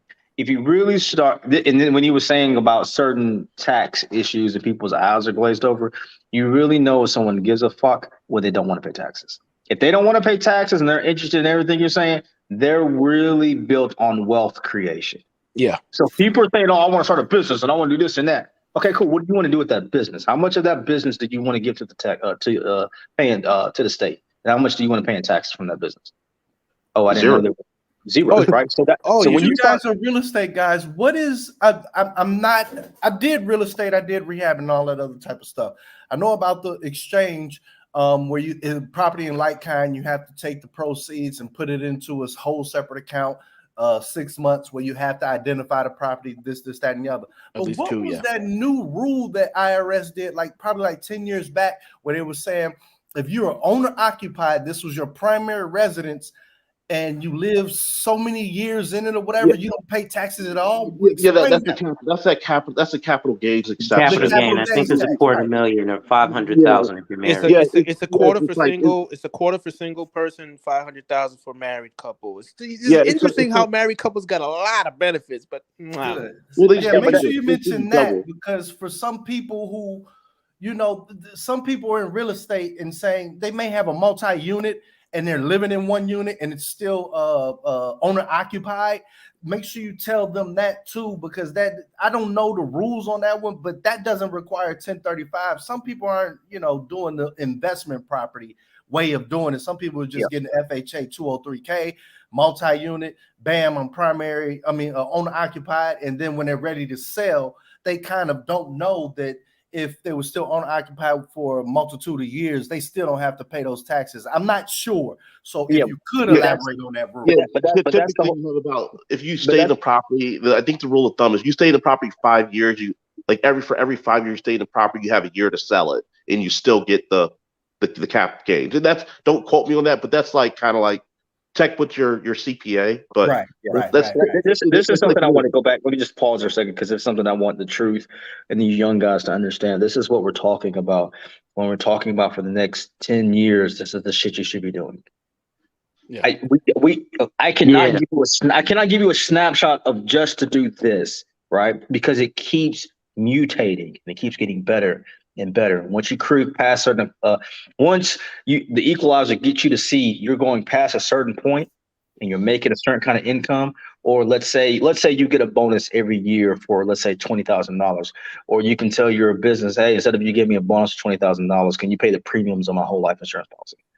Things like that, where you can go in and negotiate things with your own company to put money in your pocket, so it just keeps growing, and so you can have these passive incomes coming in. These are real passive incomes that rich people won't talk to you about. Like I said, I'm a pediatric nurse. I had to go read this stuff. I had to go watch thousands of YouTube videos that are boring as shit to sit here and learn a lot of this information. And then when you read all of it, you go, well, damn, I only need 2% of it.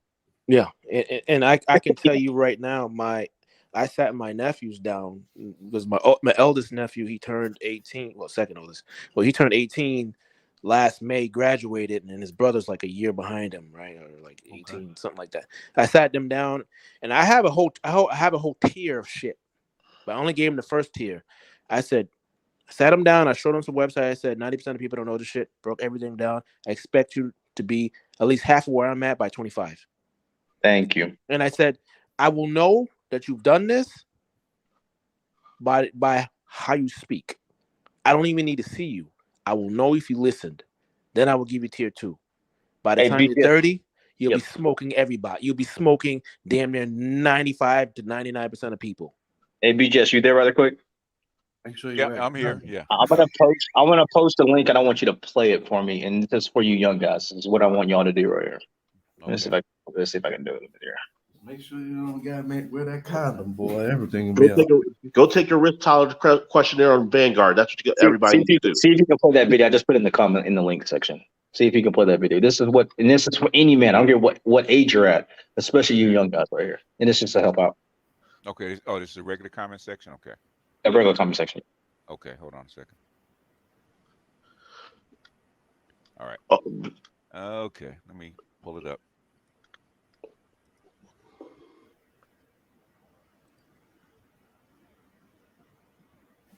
Let me mute myself.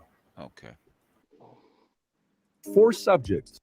I challenge anybody to do the following. Take 4 subjects: sales, negotiation, human nature, and money. 4 topics. Read every book on negotiation, above 400 reviews on Amazon, that's 4+ star. Read any book that's above 4 star, 25 of them, 400 reviews on sales. Read any book on human nature, psychology, persuasion, negotiation, any of that stuff. Then read any book on money with 400+ reviews. Read Principles, things like that by Dalio, by Buffett. And for 2 years, obsess over doing that for 2 years. You do it, you come back to me, nothing changed, I'll fund the whole cost that you had here. As a matter of fact, you won't even come back to me because you forgot about it, because you're killing the marketplace. The market rewards people who outwork and out-improve. It's proven. And so that's what I want you guys to understand. That's the cheat code. The cheat code is not less work. The cheat code is to do more work. But it's to focus your mental. That's what the equalizer is trying to get you to understand. When you get to a certain point where you can read that tax code and you can read it in reverse, like you got dyslexia, and the tax code tells you not how to pay. The tax code basically tells you how to not pay taxes. Yeah, he's absolutely correct. The How vast, to move your money honestly, around. this is the crazy part. There's maybe about 8 pages. Yeah. About increasing taxes. Yeah. That's it. That's So, it. but the problem is because you're an employee, you're gonna get hit because you're an employee. Everything else is for everybody outside. But again, that comes with risk, and you got to be a specialist, and you're responsible for fucking everything. Okay, and the number of businesses that actually do 10 plus million in revenue, not profits, revenue, is only in the thousands. Like, That's it. like, and this is why I say a lot of people don't have a lot of money, because if they knew how much most of these businesses actually made and it had any sense, they would shit themselves and not say anything. It's like 40% of the company of the S&P, like zombies. Yeah. I was gonna say everybody runs around here and says, "Oh man, I got a trucking company, or I made $1 million." I don't give a fuck. How much of it did you retain? Exactly. And guess That's what? what matters. If you spent $900,000 in expenses, bro, you just got a job, bro. Like, exactly. I mean, And that's how I speak to people. Okay, so what's up with your retained earnings? Or what is that? Okay. Conversation's over. If you get injured, does the ship stop? Exactly. That's what you guys got to start thinking. You guys have to start thinking, if I died or got injured, not died, if I'm injured and I'm sitting in a bed and I'm a quadriplegic, how can I make money? And this is where an Alonzo comes in, because on my side, I'm looking at your finances. I'm looking at if you have various insurances to also protect you and the business. Absolutely. And then depending on the type of business, there's a threshold like you gotta meet. You have to have for insurance. Period. And typically it's $1 million or $5 million. Period. That's just the business. Are you talking about like a blanket policy? I mean, umbrella policy. Well, on the business side, I'm not even talking about personal. I'm just talking business. Just your business itself. We're gonna look at the entity. We're gonna see what type it is, and we want to see. We're gonna tell you if you have enough or not, and you need to get that shit done within a few days. Period. And that's just for your insurance. And then also, depending on this, is the other thing that people don't even know. Like when people, again, these influencers or these marketers, man, when they want to start talking about, crowdfunding and doing this, doing that, and we get this real estate, and I'm looking at them like, bruh, I see deals, $50, $100 million deals. I don't hear you talking about how much an appraisal costs. I don't even hear you talking about how much a commitment fee is. Thank you. That you're not getting back. Exactly. Or an origination fee. Exactly. And this is why I can tell people we did a deal end of last year. Deals is 200 and some odd units. DC 50 something million. Our commitment fee was 300 and something thousand. Okay? 300 some thousand. This doesn't include any of your Excel spreadsheet scenarios. Because if you don't factor that in, that deal ain't gonna work. This is why equalizer I mentioned on the previous panel before. This is why getting rich by yourself is fucking hard. You can't do it by yourself. It's damn near impossible. You just got to hit the lottery. Yeah. You have. Here's the thing, man. So this is one of the things that I keep telling a lot of guys when they try to rich people move at the speed of light. So when everybody goes, rich people are just sitting by doing nothing. No, they're not, because they know when they do move, it's at a speed of light. So they can just sit there and chill until the market hits. And then the next thing you know, some young punk kid owns 10 hotels or owns 10 retail stores around here, right? His parents bought it for him or something like that, right? Or the trust fund bought it for him. And he just comes in and says, "Oh, I own it." He don't own it. The trust fund owns it, right? That's where the money came from. But it moves when their lawyer tells them to do this, and this. Come in, I need you to sign these documents. That's what the fuck they do. Oh, and the attorney fees. Oh Yeah. shit. Oh yeah. They're not even I mean, calculating attorney fees in, bro. I literally 2 weeks ago, I did we just did a modification. When I mean a mod, it wasn't even a big deal. We just changed 2 little things. I sent it to the attorney, $850. Do you know how quick he sent that shit in? Less than 20 fucking minutes. Less than 20 minutes, $850. And that's like a small deal. I mean, we get other stuff just for them to write shit up that's $4 or $5 grand. Easy. And if shit gets really big, 30 grand. Can you contract guys further elaborate? One of the things I wanted you all to elaborate on in regards to the trust is making sure that because it's usually trust is in real estate to separate yourself from your personal assets, but it was going to the conversation of trust as far as protecting your kids and marriage and all of that. And I just wanted you to give out some pointers about making sure that even if you have your money in the trust, of making sure that that money and how can I say, any distributions, dividends from it is kind of sheltered away from your personal life. Because if you have a trust, but you're constantly taking money out of it as if it's income, then that it's a legal term. I think it's like piercing the veil. Yeah. Go ahead. Just explain it like that. That's with any entity, man. Even your LLC, man. Yeah. Again, just this part alone, and this is why I say most people don't fucking make it, because most people can't even fucking keep up on their fucking entity, keeping an entity valid with the fucking state. Damn, if you can't do that, I'm gonna kill you. And there's a lot of sharks out here. The higher up you go, the faster things are, the more sophisticated people are. You need to be on top of your shit. This is why I say no fucking days off. All your shit that you gotta be in order. Your T's crossed, your I's dotted. Period. Because maybe 5% of people are playing at that level. Really, it's 3. Really, it's only 3. So when it comes to the piercing the veil conversation, this is just from attorneys and CPA and like attorneys. It's mainly attorneys, because your registration with the state, you have one is going to be taxes, so that shit has to run through. Okay, so you can say CPAs, but 2, your shit has to be valid. Like you have to pay the state every fucking year for your LLC. Yeah. Or else, if any crazy shit happens on the side, guess what? Any accidents or something, technically the motherfucker's pierced. And then you better make sure, depending on the industry type, and this is why you need an attorney who specializes in whatever industry that you're in, so they can write that shit up properly. And also, depending on the type of partners. Oh, we didn't even talk about partners. Yeah. If I were bringing partners in, because I do have partners. I got one partner out in Texas and one partner out in Rhode Island. We actually have a conference with the attorney Tuesday for taxes for K1s. So you need to vet them too. Yep. You need to vet them. You need to make sure they don't always have lawsuits, this, that, and the third. You also want to know if they're fucking married or not. What kind of wife they got? Because the other thing people don't hear about is a lot of these motherfuckers, when they get divorces, shit gets real messy. Yep. And a lot of these women start making phone calls, like calling the fucking bank, calling attorneys, trying to run shit.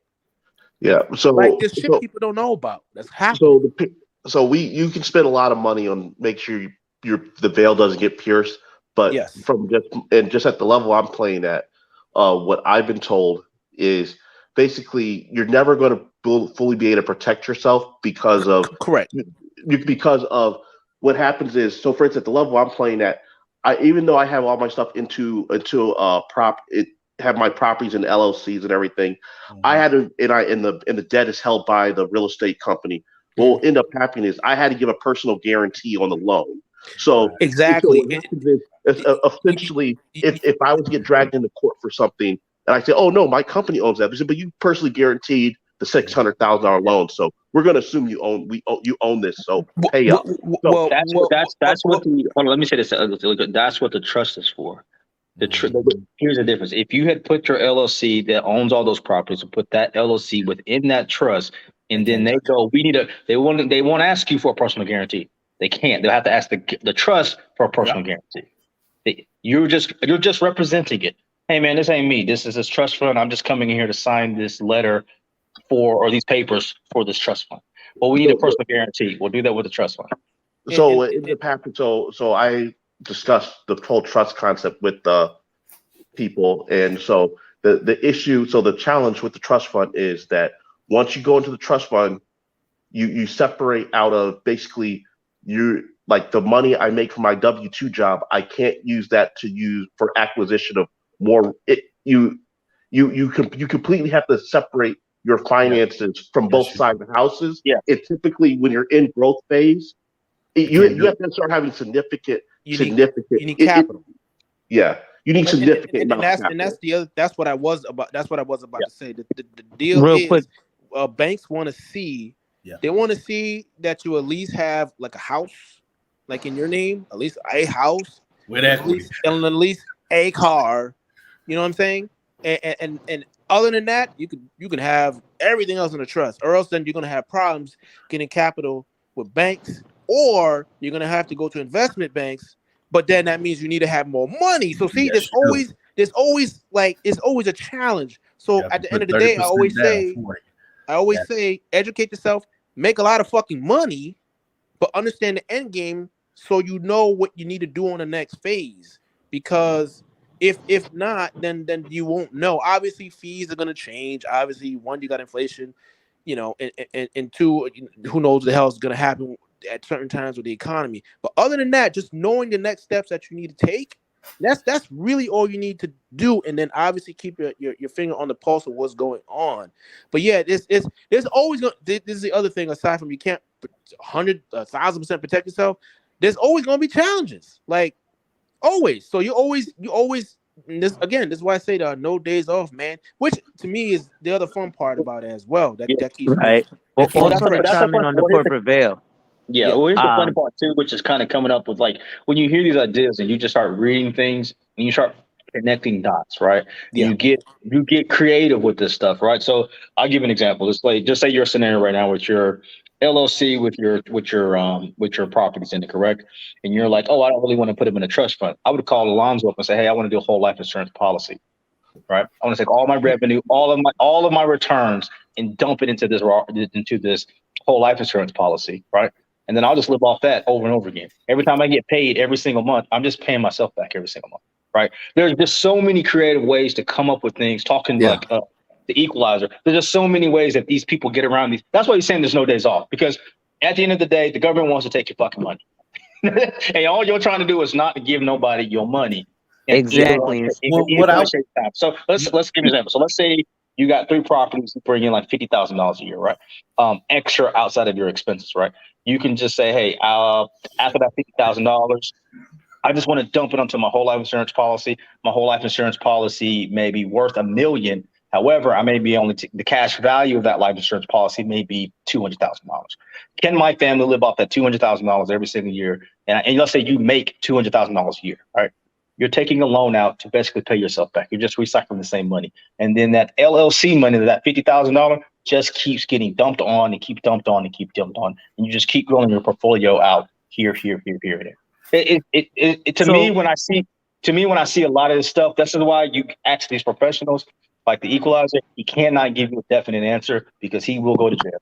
Because it's almost like me giving you a medical. It's literally like me giving you a medical recommendation. I just can't. I'm not a doctor, but you know what I mean. For the middle class, I'm just dealing with middle class. One strategy is normally we all get just in the beginning. We normally get properties. We're not getting it off of an investment mortgage. We're getting it off of a residential owner occupied or however it goes. And then after 2 years, we move out and then try to switch the mortgage into a non-FHA so we can get another FHA or whatever. One suggestion is to get your loan to value ratio below like 70, below 60, so that you can switch that mortgage into an investment loan. And then once you're in an investment loan, they're no longer looking at you on a personal basis. They're just looking at, number one, does this does the cash flow stream that you make profit? Probably they'll take like 70% of that. They do asset based lending. You get a commercial Yeah, loan. Right. You can bundle like 5, 6. I have a loan like that where I bundled several properties into one. And well, you're good then. You're already halfway there, man. Because if you're not in an investment loan, trying to put your stuff, trying to go too far, eventually they're going to look at that deed. If that deed starts changing and saying that it's not owned by you, first name, last name, and you switched it to some company, you're going to trigger all the clauses in that mortgage, and it's going to, legally, they can call a loan, but as long as the shit's being paid, as long as they get paid, they don't care. I don't hear about anybody getting called. But for like the middle class, I would say, well, there's two things that's going on now. Obviously, capital problems, but especially when you're dealing with Fannie Mae, you're capped at 10 properties. Yeah. So the game is you need to be more sophisticated. So typically, if we're still even talking about middle class, and I talked to an investor, this was years ago, and he had a whole bunch of units. He said 20 units is all you need. And I did the math, and I was like, yeah, for the middle class, for somebody middle class, no, this shit makes sense. Now the problem is now you're going into commercial real estate. Now you need to be more sophisticated. Now fees become the higher. But if you can get, let's say you can get 5 properties and you sit on it, and the other thing about real estate that most people don't have is fucking reserves. Most people don't have enough reserves. And even people who have homes, and let me tell you how easy it is. Let me just tell you how easy it is, because the components in the IRS, everything's figured out. Trust me, there's no loophole. Trust me on this shit.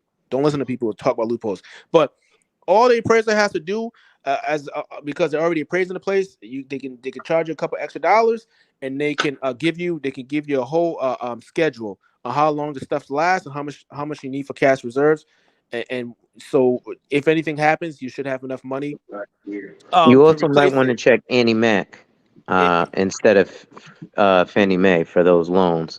Correct. But when we're looking at, one of the things I heard mentioned earlier, we were talking about piercing the corporate veil, LLCs, S corps. I heard you talking about K1 distributions, which is a beautiful thing. That's another form of tax avoidance, which everyone who has a company, you probably do want an S corp over an LLC, as an LLC is a flow through. But when we're forming businesses, one of the things that you have to be careful about is profitability. If your business is if it's not profitable 3 out of 5 years, it's no longer a business. The IRS sees it as a hobby. That's right. And then you can't take a bunch of write-offs. Go ahead. The deductions go away. They don't enforce that on real estate people. When you're owning real estate, that's a little different. Ironically enough, Marty is up here. Go ahead. Hey, what's up? Is all of your real estate under one LLC? Or do you have each home under its own LLC? I have them all under one LLC. Split them up. You may want to separate them. For example, 1, 2, 3 Main Street. And what you can do is, and I think Carmen in the section just gave me an idea, and that's pretty much what I was thinking here. You're going to need to create a holding. You're going to need to create a holding company to monitor and manage these lower properties that kind of have like your it's a series LLC. I was looking at that. It's something that they came out with like 2 decades ago. That was like, I was like, whoa, this is awesome. They have something called like a series LLC specifically for people who own multiple properties. I'm not gonna lie to you. If I'm a tenant and I get injured and I want to sue you, I mean, all 10 of them properties are gone, bro. Like, I'm just being honest. That's just how people think. I'm a finance guy. No. I know you're a finance guy, but I'm just saying on the legal aspect, if they find out that all your properties are under, split them up, please. Please split them up, man. That's the advice. You can get the holding company registered in Delaware, and then wherever the proproperties are, I mean, you can split them up. By his home state, huh? By his home state, Delaware, huh? Perfect. No, I was saying that's a business company that you're friendly talking state, about man. is a series LLC. That's what I was saying. The holding company is 100% correct, and I think the name of the holding company that they created legally is called like a series LLC, where it's like, okay, we know people have all these LLCs and people want a holding company. I think they created a holding company for LLCs and it's called series LLC. Yeah, if you look at what he's saying is this: look into it, but you might be able to just do the work yourself. Because sometimes these guys are making products out of something that it might just be a convenient product. Is what I'm saying. You still got to do your homework. That's what I'm saying. It might just be better to call somebody up and just set it up yourself. And it depends on and it depends on the state. And here's the other big thing that people don't realize when it comes to these marketing stuff, even when it comes to taxes or even when it comes to entities, court cases. Period. So if you're talking about this, if you talk about the series LLC, which I heard about almost 10 years ago, but a lot of the attorneys they don't really care for it, even take it seriously. But depends on the state. And once there's court cases and they start changing laws, then okay, then you can get up in there. Same thing with taxes. A lot of people talking a lot of stuff, but if you're not looking at the tax code and then tax court to prove these things, then you're still up in the air. You're throwing money at quote unquote professionals, and two, you could still be exposed. Yeah, we're gonna go 30 more minutes, guys, and we at 3 hours. Yeah, 30 more minutes. All right, real quick. Like I said before, guys, all this stuff you can learn on your own. It just depends how bad you really want it, and it depends on. Here's the thing: it's not about learning all this extra stuff, right? These are things that I want to do, and I've got a 5-year plan on stuff that I want to do, right? So most people are like, "Oh, I don't really think it's a big deal," right? And it's your money. It's my money, right? But at the end of the day, it's like one of those things where it's like, okay, cool. Let's say the gentleman who has investment properties, right? Man, you can go create a trust fund for your own kid and throw one of them properties under him. You'll never lose it, right? Let's say you sell it and just put the cash in up under him. Right. Or there's so many. What I'm saying is, it's really what do you really want to do? And this is the reason why you go talk to a financial advisor, because what they're going to do is almost hit you with a bat upside the head and say, slow down. Because when you do get a large sum of money, or let's say you do get some kind of able to be able to acquire, like the guy with the LLCs, right? I mean, with the homes, he's able to go get a big ass loan out if he wants to, and start doing other kind of investments, right? When your brain starts illuminating up like that, dude, you have to slow down a little bit. This is the way it's got to be done. When you hear people say, "Man, I love my lawyer," it's for a fucking reason, man. Trust me, they love these guys. When you hear guys like Equal Lifer say, "I love reading the tax code," these dudes are weird, those man. are guys. That's the guy you want.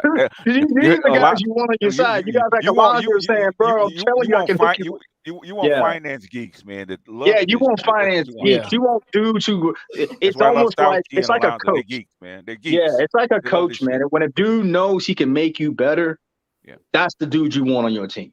That's why you're paying him $10,000 a year to, hey man, keep me up the coat. I got you. Right? There's a new one out right now where it's what's it called? The IRA. You can pretty much invest your IRA right now into an LLC.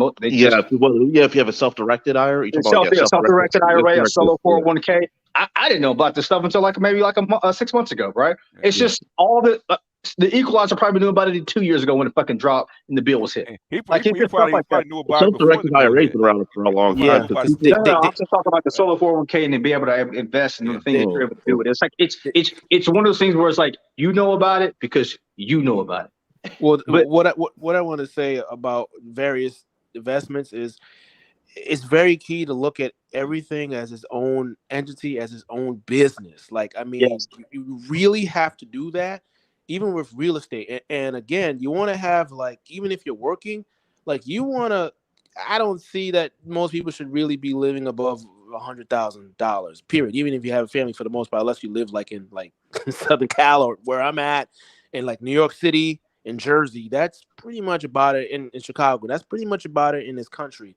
But everything else, you throw it into your investments. You understand whatever that type of investment, but whatever that specific investment is you literally have to look at it as a business. So each property that you have, the gentleman who was talking about his properties, you have 4. Those are 4 businesses. Absolutely. You really need to look at it like that. Trust me. Yes. Technically, every property should be its own operation in reality, and have segregated costs if you were to do it Yeah, 100% I give an clinically. example, but Yeah, let's say you want to. Yeah, and you I was going to don't. say, One at a time. I was going to say, let's say you wanted to sell all 4 of those properties, right? And you just recoup. Let's say they're worth $1 million, and you were able to recoup after paying all the loans off. I don't know, 300,000 to $500,000, right? That's when I will It's a call Alonzo and say, little hey, low, man, but what should, sure. yeah, I will call Alonzo and be like, yo, what should I do with this money? Go put it in your life insurance policy. Just keep adding it in there and go back and do the exact same process over again, and just keep extracting. Again, each different type of investment is so different, because even with real estate, that's true. You have to understand what you've been where you want. That's why I always say you need to know where you want to go by old age, because you get these properties. Remember, there's something called depreciation, and when you sell that motherfucker, guess what? You gotta pay it back. Yes, you have to recapture, I guess. So even if, and especially if you accelerated, the depreciation, which means you've turned that, if it's commercial, 37.5, and You use residential 27.5 years. 27. Yeah, so you're accelerating into 5 years. So now you change the whole game. So now you need a tax professional, because you need to already think where everything needs to be, the price of value, where it needs to be, if I want to sell it, and if I'm actually even going to make the money, and to actually even be able to pay the tax, pay all that shit back.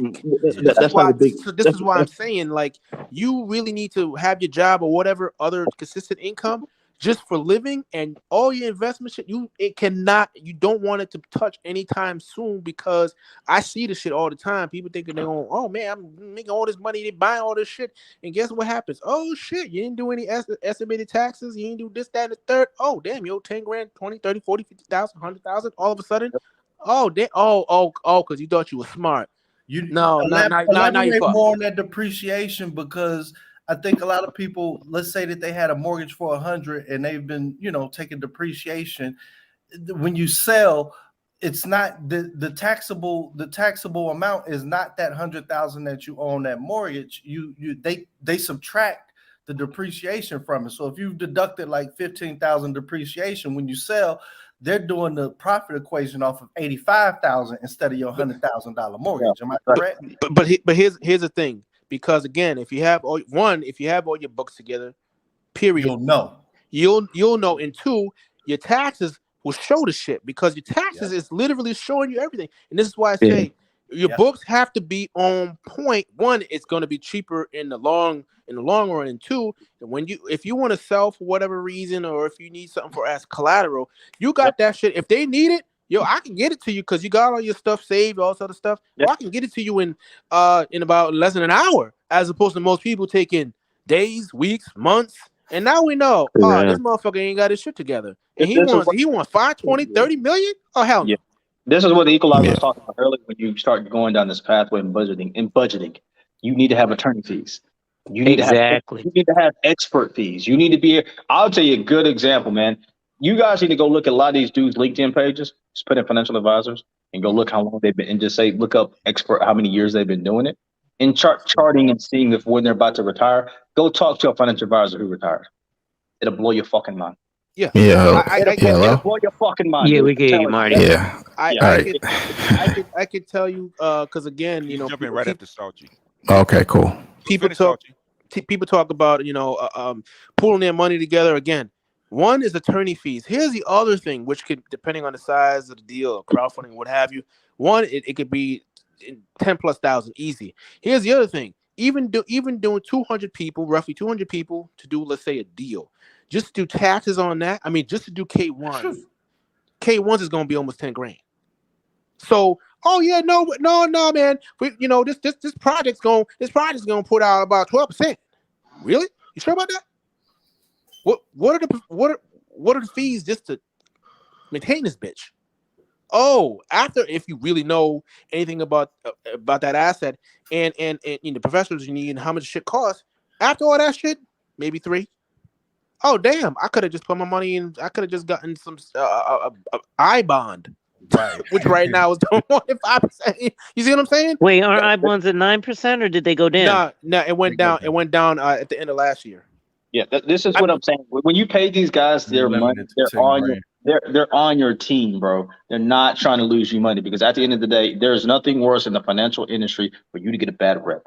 There is nothing. Yeah. There's nothing worse. So once they start getting a bad rep and you go out and say, "Hey, this person made me lose this kind of money," that dude's pretty much that's a wrap for their career, dude. You're done. Right. So when you're paying them that money, that's what people have to understand about money.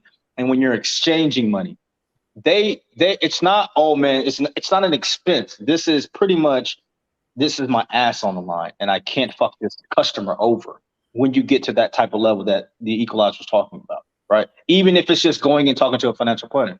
You don't go to school for all that just to lose your license on a bad day, give them a bad stock option, bro, or that, no, you're not doing that. Yeah. Can you guys? Here's the thing. We can hear you. They want you to trust the system, and you should trust the system. You just should be knowledgeable about the system. It's got to eat too. That's all it is. So make sure you don't feed it too much. That's all. So sorry, go ahead. Yeah, what's up, Alonzo? What's going on? BGS, what's up, man? I'm hearing everybody talk. It's great information, I know you guys mentioned the 1035C. 35. What you said? He said it was a 1035. Yeah, so that's one of the things that me and Alonzo were looking at about a year ago. Okay. But instead of going with that, we went through putting it into an annuity. And for this year, being as though inflation went up so crazy, we're looking to do that again, but even like double those numbers. But it's like I don't want to lose the audience, because I know on the panel, for the most part, we understand what's going on. Like, we're tossing out terms and legalities, but the average worker, I think, is not really understanding just on the basic level of just how to get into the game. Okay, Marty, they don't have to, right? That's why this is a reference, right? This is a whole panel where they're going back and forth and kind of shooting the shit. It's an entry point, okay? So you can walk in to somebody like Alonzo or even Sauchi and say, "I heard this, and this." That's a starting point. That's the conversation. That's and then for me, I'm just trying to back up what they're saying in terms of, I'm just a pediatric nurse, bro. I just have interest in finance. I have interest in starting businesses. I plan on starting 2 businesses this year. I know what the heck I want to do with it. Oh, you have upfront expenses. Why do you have lawyer fees on here? Because these are the things that I want to kind of put in place for these businesses. Here's the thing. I may make, the business may only last 3 to 5 years, but what I plan on extracting out of it will remain. That's the whole point. What do I do with a little bit of extra money? I want to ask Marty this: where, especially with Black people and Black men, the vast majority of them, where else are they going to hear this kind of stuff? Oh no, I wasn't a critique. It was just, I was just basically saying something basically like I understand what you guys are saying, but I wasn't sure, because a lot of guys, they'll listen, but they have no clue what you guys are talking about.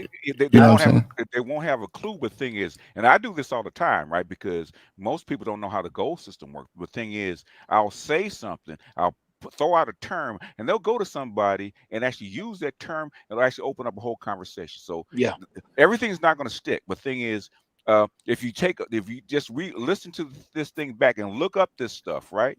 You start. That's the entry into actually learning this stuff. This is actually opening up a door.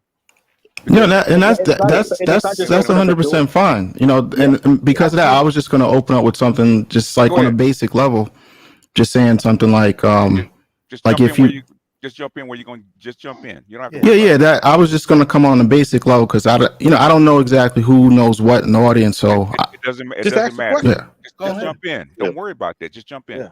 Okay. No, I was just basically saying, just to get into the game, because I know we're talking about whole life insurance policies, and one of the things that me and Alonzo did, we went with one originally with a 10-year policy, because at that moment that was the game plan we set out.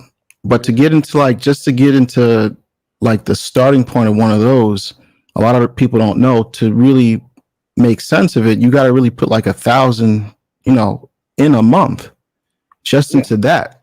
People don't get that part. They're thinking, it's $50 a month. It's like, nah, if you're really going to invest, it starts at $1,000. So it gives them a barometer to understand, okay, where do I need my money to be just to kind of jump in? Exactly. So, And Marty, do you that's mind if I Let throw me our let me say actual this one numbers? time. Yeah, yeah, Let me say yeah. this. Let me say this as a safety precaution because I understand what Marty's saying. You're not going to do anything for the next 6 months. You should be researching and understanding and talking to as many people as possible to get every single dime to figure out how much it's going to cost. Because this is what the equalizer is talking about. Because honestly, you really don't know what might happen to you. Where you might see an opportunity, it might create a business. That business may only make $50,000 a year outside of the income that you're making. Okay, what can I do with this $50,000? Right? When you hear people's financial journeys who actually make it and where they started at, you're like, man, you went from that to that. How did that I'm make talking it? about How people did with you see over it that way? Yeah, $10,000. and I Yeah, think I that's start the with ten step. thousand dollars. One, Yeah, absolutely. And I And in think my that's the opinion, the one at a time. very One at a time. first One at a time. step No, for let Marty anybody. finish. Oh, Go go ahead. ahead. Yeah, and I was just gonna say, I think that's the initial step that's missing. Like I hear y'all, and I'm writing down all the stuff that you guys are saying because I'm already kind of in it. So I'm like, okay, I man, we can look at that, we can look at that. But for the guy that's listening, who's like, okay, I got a job or career, how do I even get into the space where we can even have these conversations and stuff like All that? So, me. There's call Alonzo. but go ahead, Alonzo. Yeah, go ahead. yeah. Find out what Salchi is. Talk to Mike. There's a whole bunch of people you can actually talk I'll to. be, I would gladly give him his flowers right now. I would gladly give him his flowers. Sauchi is the reason why I started looking at trust funds. Yeah, I'm not yeah. him and Ryo. They were the first two people not the first two people, but they were the ones like mentioning little things Yep, outside of what normal people do yep, that you can kind of put your money into, that you can kind of yep, hide away and not pay taxes on, and then yep. you can start other things in this other entity Oh, that's really yeah. you, but it's not you. Right? So Rael it's like, probably put you on the CRT's Charitable Remainder Trust. Says yeah. Rael actually when we were talking, man, he heard me come in talking about hedge funds. And that's kind of where we went. But to throw out real numbers, that me and Marty actually did, um, he actually had a different situation, and then Rael actually called me and was like, "Hey, come up on the panel. You have a guy here who, this may be some potential here." So we actually had a conversation, and like he said, he doesn't mind me throwing out real numbers. He was actually with a well-known company, New York Life, and he was paying about $13.50 a month with them. One of the things that I don't like, which is part of this is why I don't like certain catchy themes out there in LLC Twitter, if you will, is they kind of had him in a quasi infinite banking plan, but they had him paying for life insurance for his whole life, and I don't think that anyone should pay for life insurance for their whole life. So what I did was I set it up, saved him $350 a month, and shorten the amount of time. So it's a $120,000 investment over the course of 10 years, right? So now I got him paying a grand a month for the next 10 years. Well, the next 8 years at this point. And then last year we actually did one of those 1035s. The reason being because he wasn't interested in doing a 1031 and purchasing another property with the sale of his property. So that that 1035 was $500,000. It's a decent amount, but these numbers, believe it or not, in the big leagues are starting games. But the beauty of it is we're actually going to do some more stuff later because we've got some more stuff to go into. I'm not Oh going to yeah, throw this out year is those gonna be numbers. crazy. Yeah.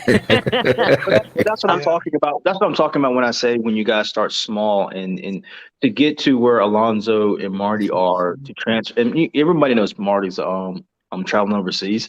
Everybody knows I mean, honestly, I'm not gonna lie to you. I'm a little jealous of the motherfucker. You know what I'm saying? I got to go to work every day. Shit, me too. And when I found out the numbers, man, me and my the principal of my company said to him, "Yo, man, I want to trade lives with you." Exactly. So, but it's also one of those things when you listen to the Equalizer, man, to that gap when it happens so quickly, it happens very quickly. You look back over 5 years and you go, "Damn, thank God I started this then." The whole point is you need to start. That's the whole point. You do need to start. You do need to start on your financial education on your own. YouTube, let it be for entertainment for 99% of the people. And that 1% for me, I love this thing. It's education for me.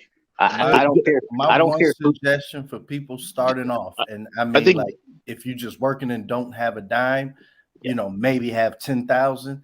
I can't say the power of a FHA 203k loan. It's going to be So one of your instant equity builders because it wraps that rehab loan into your regular mortgage. I've done it. Man. And the beauty, to back up what you're saying, the beauty of a 203k is that unlike when you're dealing with a contractor on a personal level, where you have to pay up front, the bank is financing it. So the bank actually sets milestones, time frames, and they pay them retroactively. So you're going to be guaranteed that the work is going to be done properly with no shortcuts, because every step of the way, the bank is going to inspect and say, hey, Mr. Construction Worker, did you do A, B, C, X, Y, Z properly? Then we'll release the funds. So even for materials and stuff, they make sure to handle, 203Ks very well. Again, I was a buyer's agent. I was with Caldwell Banker, one of the largest international real estate companies in the world. If you want to deal with good realtors who are experienced, probably go with Douglas Elliman, but they're really expensive and pushy. Again, you're talking to a Manhattan guy, so I'm really pushy. Like, I started my career on 100 Broadway, which is next to the Nice. So that's kind of why I speak on the level that I speak. But yo, this stuff, to be honest, at the smallest level, if you really want to start, just start with a traditional whole life policy, or even better yet, if you're young and you're really broke, start with a really, really big term life insurance policy, but make sure that it is convertible. Once it's convertible, you'll actually be able to peel off. Let's say, you're 25 and you're paying, I don't know, $18 a month for $1 million life insurance policy. Remember, that term policy isn't going to give you shit. So you don't want to stay in that term policy for long. What you want to do is convert portions of that into a permanent policy, preferably, in my eyes, an IUL, so you can overfund it. Because then you have to look at the strategies of buying life insurance, which is where a lot of licensed people get it messed up. And actually, Sheed can attest to this because he's done work with me as well, for his own policies as well as his children, where, one of the things that we hear people talk about is like a 529. So this is where I'm taking money out of advisors' mouths. If you're going to do a Section 529, the proper way to do it is, for example, the full ride at Yale is 400K. So you want to just drop the 400K into the college savings. It's not a college savings plan. You're not supposed to do installments. You're supposed to pay it all the way up front. So you get an education IRA, which is called a Coverdale, which is a maximum of about $2,000 a year. I can't remember the exact numbers on a 529, but I think it's between $144,000 and $250,000 a year. I haven't sold many 529s because I tell people, don't waste your money on paying me a 2 and 20 fee. Go to Google and find out your state-sponsored 529 plan. That's going to be your best route for college funding plans for your child. That's what I have. You, bro. You better get out. You better stop, Alonso. I know.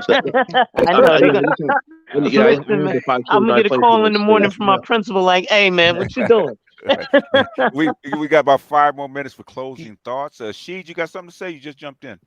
Yeah, I was gonna say, that's what me and Lonzo we talk about a lot about people who have 401ks, and I was telling him my 401k I had lost a good little bit of money in it, and when I converted over to my index universal life, okay, hey, principal, man, hey, making the money off of compound interest. And me and Alonzo, we've been talking about this time and time again. That's why we bump heads with the numbers and everything. Talk about it. I even got that same policy for my kids. I got a policy for myself, Index Universal. I got it for my kids. So at the time, my kids are 11. No, they're 12. 12 years old. By the time they turn 18 or whatever, so it's steady growing with them. And a lot of people don't understand that. Like I said, what the money I put into my policy, 10 years from now, that's when I'm peaking, the policy to where I can go in there and start doing things. And say if something happens to me before that, I have 3 policies already set aside for my family. Me and Alonzo are working right now, getting a trust together to where I can have the money go where I need it to go. My kids are not getting the money all at one time. They're getting it over the course of so many years. The whole thing that me and Alonzo been setting up over this whole past time since I've been talking to him, I've already been to this life insurance because my great grandma told me about this. She always told me you never want to be a burden. And I got that from my dad, because he passed for I was a I mean, excuse me, Yeah. he passed before I got, older age. But the thing of it was, knowing that he had this money set aside through the military, the Yeah. best thing for me to do was get life insurance to provide. And we're into closing thoughts, so you should have came in earlier because we're like into like 5 more minutes. But But so shorten up what you're getting ready to say. Okay. all right, so Go ahead. basically, when it comes down to it, a Mm-hmm. lot of guys, that's why I would say, we the protectors and providers. Main thing is you got to have life insurance. Take care of the next generation, and also take care of yourself, because Alonzo always let you know this is not life. This is not death insurance. This is life insurance. I'm actually finna set up death insurance for me, so I get cremated and I'm pay for it, up front. Okay. And that's gonna be strictly cremated. After that, all the money over there is for me living right now and for my kids and my family later. And that's my closing. Okay. Okay. One thing I want to say before we continue, we have still have like almost 250 people watching, and if you're listening on playback, okay, Alonzo is at 945. I would love to get him to 1K. Okay, so everybody that's listening, if you're listening and still listening to us, hit the link. Give him 2 weeks. I always say 2 weeks. You don't like him, take your subscribe back. But right now, go over and get him over at 1K. He's at 945. He needs 55 people. Go over there and hit the subscribe button. Right. So go over there right now. Hit the subscribe button. If you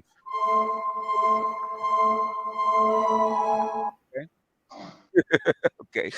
I'll say, well, go ahead. Okay. That's the creepy music. Oh, Yeah, okay. my bad. That was me. Okay. Okay. Closing thoughts, folks, because we Yeah, I'll go next and I'll hop off because I got to get going here myself. Listen, man, Proverbs 13:22, a good man leaves an inheritance to his children. This is what these guys are talking about, man.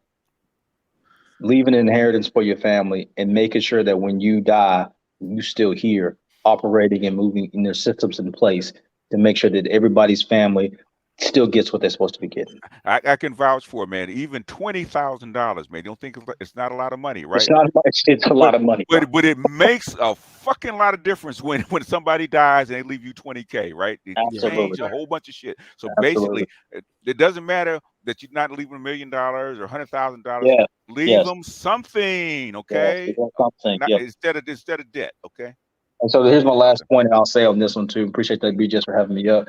Appreciate you, Equalizer, for being there. Appreciate you for coming, man. You added to the show. No, like I said, I just come up here because I want to verify what these guys are saying, and I'm just a financial nerdy geek in the beginning, man. I mean, I've learned a lot, but I still man. I mean, the Equalizer will dwarf me in my intellect and the creativity, coming up with ideas of what I want to do. That's why talking to a financial planner or talking to someone who's retired from being a financial planner, right, and getting some advice from them will help you out, right? But I will say this. I have not seen one motherfucking complainer in the comment section talk about we don't talk about other shit. I haven't seen one admit any time. Am I right? Yeah. I mean, the thing is, I don't care. I can say this about my channel: you would never see anything like this except on my channel. I can tell you that. Exactly. So, And that's what this is about. You guys want this space to be something more. It doesn't need to be something more. You can hear stuff like this and you should be able to pick it up. You've been talking for the last 2 hours and you should start running with it. You've been given references and people to start your educational process. I'm probably a freshman when it comes to my financial education. I want to get to a junior by the end of this year. Just crunching books and reading as much possible and talking to these guys, bouncing ideas off. Hey, can I possibly do this? Hey, can I roll this into that? Hey, can I possibly do this? And you're really going to get that when you talk to a lawyer. Your lawyer is going to go legal. They're going to know all the laws of your creativity that you're trying to come up with, and it's going to shortcut what you're really trying to do. And even if it's possible. And I know we got a lawyer out there that does that somewhere in the manosphere. They need to come up and kind of come in and actually weigh in. But anyhow. Yeah, but I just want to say the Equalizer, you're a financial nerd. That's all I want to say. That's it, bro. Oh man. I'm going to close out and make it fast. Hey, I'm trying to get to your level, brother. Hey, Sauchi, I was telling somebody about the reparations and the reparations bank, and they said, wait a minute. I said, Sauchi knew exactly. I said, Sauchi got a hard on when I said that because he knew exactly what I was talking about. He's the only one. He said, oh, shit. Hey, I might just move to California just to get mine. You know what I'm saying? But Sauchi said, oh, shit. He said, I said, oh, he got it. I said, he got what I was talking about. But go ahead. Who's next? No, I was I'm, gonna say I'm going to go. if they give you I'm, niggas that, I need to borrow $5. That's all I got to say. What I'm Yeah. saying is, that's a dangerous fucking idea, man. You gotta tread lightly with that idea because let's talk about power, and we don't want to, I want to raise my hand. I'm gonna Okay. close it out real fast. Go Just ahead. came up here because I want to say that these guys know exactly what they're talking about. I know certain things. Didn't get a chance to talk about a lot of the economics. Really want to talk about the capital market, yield curves, and stuff like that. But this was a great conversation, and just from somebody who is not a financial planner or a tax person, but knows a lot of different things. These guys know exactly what they're talking about. Well, your yield curve is inverted, man. So know what I that know, means. and that's what I really want to say. It's saying something. It's already. Me and Sachi were actually talking about this, man, because your layoffs. Okay, your layoffs are telling you everything you need to know. The last time the yield curve inverted was in 2006, right before the crash. Right before the crash, and the euro dollar market froze up. We're gonna have a send me an email, okay? Put it behind the wall. Put it behind Twitter. the wall. We're gonna have a behind the wall tomorrow, okay? Talk about all this kind of stuff we can't talk about in the open, okay? Okay. So send me an email or send me a Twitter text. I'll send you the link for the behind the wall. Okay, sounds good. All right. I'll go. Can I go ahead and go? Go ahead. Can I go? All right. So just thanks for letting me come up, and just from my world, I would just give everyone a suggestion. When you're first starting out, house hack for 10 years. If you get married, you got to sell your wife on, that we got to camp out and house hack just for a few years. Wealth is made while you're house hacking. If you don't know what it is, read up about it. That's how me and my wife got ahead in it.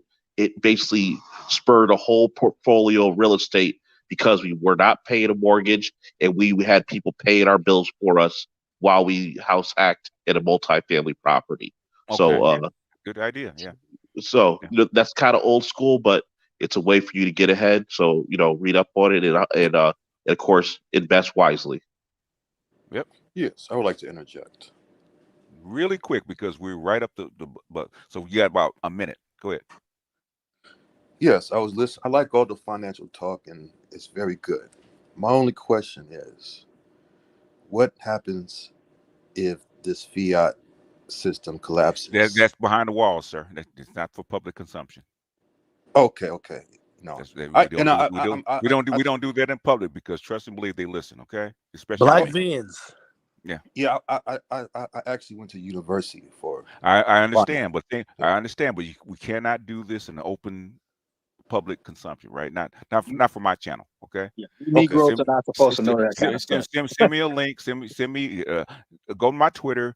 I'll give you my email. I'll give you the link for tomorrow's Patreon show. Okay. Okay. All right. Good enough. All right. Who's next? I'll go. Okay, go ahead. Oh, if you wanted to go, you could. I didn't want to interrupt you. It doesn't matter. Either one. All right, I'll go. So real quick, one thing I do want to say, when you're getting as men, when you're getting that estate planning attorney, don't get a female one, because she'll end up doing what she did to Marty. No, listen, I introduced Marty to an estate planning attorney I have out here. And she tried to introduce him to her sister. Oh shit! Oh god damn! Okay. You ain't shit. No, y'all ain't shit.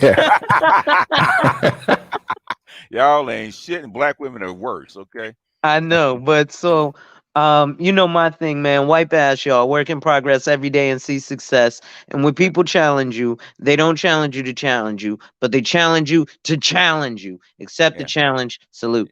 Yeah, we got with Alonzo's at 982. We need 20 more people that are listening. Go over there, hit the subscribe button for Alonzo Hall, the all-star. Get him to 1K, please. All right. That's a request from me. That's a favor to me. If you enjoyed the show, donate or subscribe to Alonzo. Okay. Okay. Who's next? Yeah, I'll go Go ahead, BGS. Mark. Go ahead. Yeah, like Alonzo, yeah, that story is funny. But yeah, if getting in the game, just getting in is the most important part, because I know sometimes people could be overwhelmed. Like, what are these terms? What is LLC, S corp? Just pick a sector. You don't have to jump into everything at the same time. Focusing on one thing in particular that works for you and attack that. And like what the guy was saying, like I call Alonzo every day and ask a different question. Like, oh, can we invest in this? How can we do this? And another thing that we recently did, we called my CPA and asked him for some advice. So we had Alonzo with his knowledge, and then we had the tax guy with his knowledge talking basically about me, and that'll put you in a better position. So just have your people, connect them in the background also, because they're all working for you. Yeah. So yeah, and it's better if they're your friends. yeah, and then you can get a mic like me. Sound expensive. yeah. They're booming over everybody else. God damn it! But that's all right. Well, Barney, here's the crazy part. Now you know why they all go to the golf course and the country club. Yeah, you're right about that. Michelle Obama. Eat your heart out, Michelle. All right, thanks, guys. I appreciate it. Thank you, Marty. All right. All right, so the guest of honor, Sao Chi. Okay. We got the last word. What do you think? Man, did you enjoy it? Yeah, man, I loved it. The time flew. Been rocking with BGS since was it September, October of 2016. Wow. Okay. Wow. Okay. Appreciate you. Yeah. So I've definitely grown a lot. Definitely giving him his flowers every time I can. BGS has brought a lot of us in. I don't think he gets enough respect and appreciation. That's the first thing I want to say. Next thing is this journey or process, is, I'm going to tell you guys right up front, it's just not going to be easy because a lot of people just don't operate, at this level. And unfortunately, a lot of Black folks don't. It's going to take, you're going to have to really be disciplined, man. And even with the women, even, a lot of, it doesn't even matter, not even just Black women, a lot of women, you will just be intimidating to a lot of the women, especially if you got your health up, you got your finances up. I mean, you're doing stuff. I'm telling you, that's going to be the other challenging part. Is actually if you actually want to have a family, is actually having someone who can grow with you. But pure numbers, man. I mean, basic stuff, man. Really get yourself to, natural average expenditure was $66,128. So what I tell people again, you want to be making take home at least 30 to 50% more, so you can take that 30 to 50% and invest it. And I don't really get too deep into the investments. It should really be based off of your interests and your strengths. Really your strengths, because that will give you the unfair advantage. And once you master that, then you can get into maybe 2 or 3 other things. And that's it, man. 5-10 years, then you'll see. And then beyond that, man, trust me, a lot of people start dropping off, and then you'll just take off. Yeah. Yep. It's in knowledge, endurance, and hard work. Yep. But that's it. Thank you. All right, that's it. Okay. All right, folks. That's the game, man. We did 3.5 hours. So I appreciate you guys for coming on. Now, they really wanted to actually do this, so give them their flowers and their applause. Like I said, get Alonzo to 1K for me if you can. And after that, I'll see you guys next time. So appreciate Sauchi for coming in, and that's it. Thanks, Mike, for dropping through. No, brother, always, man. You know that. Like I said, Sauchi's. I mean, he's.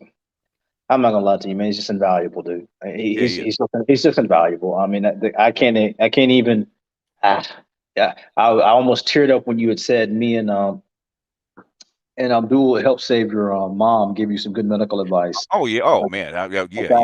Oh yeah. That touched my heart that we could do that for you. Yeah, and you Rodney, and it saved a life, man. And that's what I say. Even with Sauchi, that's what Sauchi is to me. Is it's him and Charles and all these other guys, man. They're just invaluable, man. Like I can't tell you how grateful I am to know that my family's future is in my control even after my death. So and I'm able to keep myself still here after I'm gone. So those guys are invaluable, man. And like I said before, I will always give South my flowers for talking about this type of stuff on previous panels and stuff like that. So Yep. All right, man. Thanks, brother. Have a good one. All right. Appreciate you. All right, folks, that's it. So till next time, I will for all my Patreons, I will post I'll try to post the link early for the behind the wall, and it should go off right around hopefully about 5-ish. I'm trying to aim for 5-ish Pacific time tomorrow.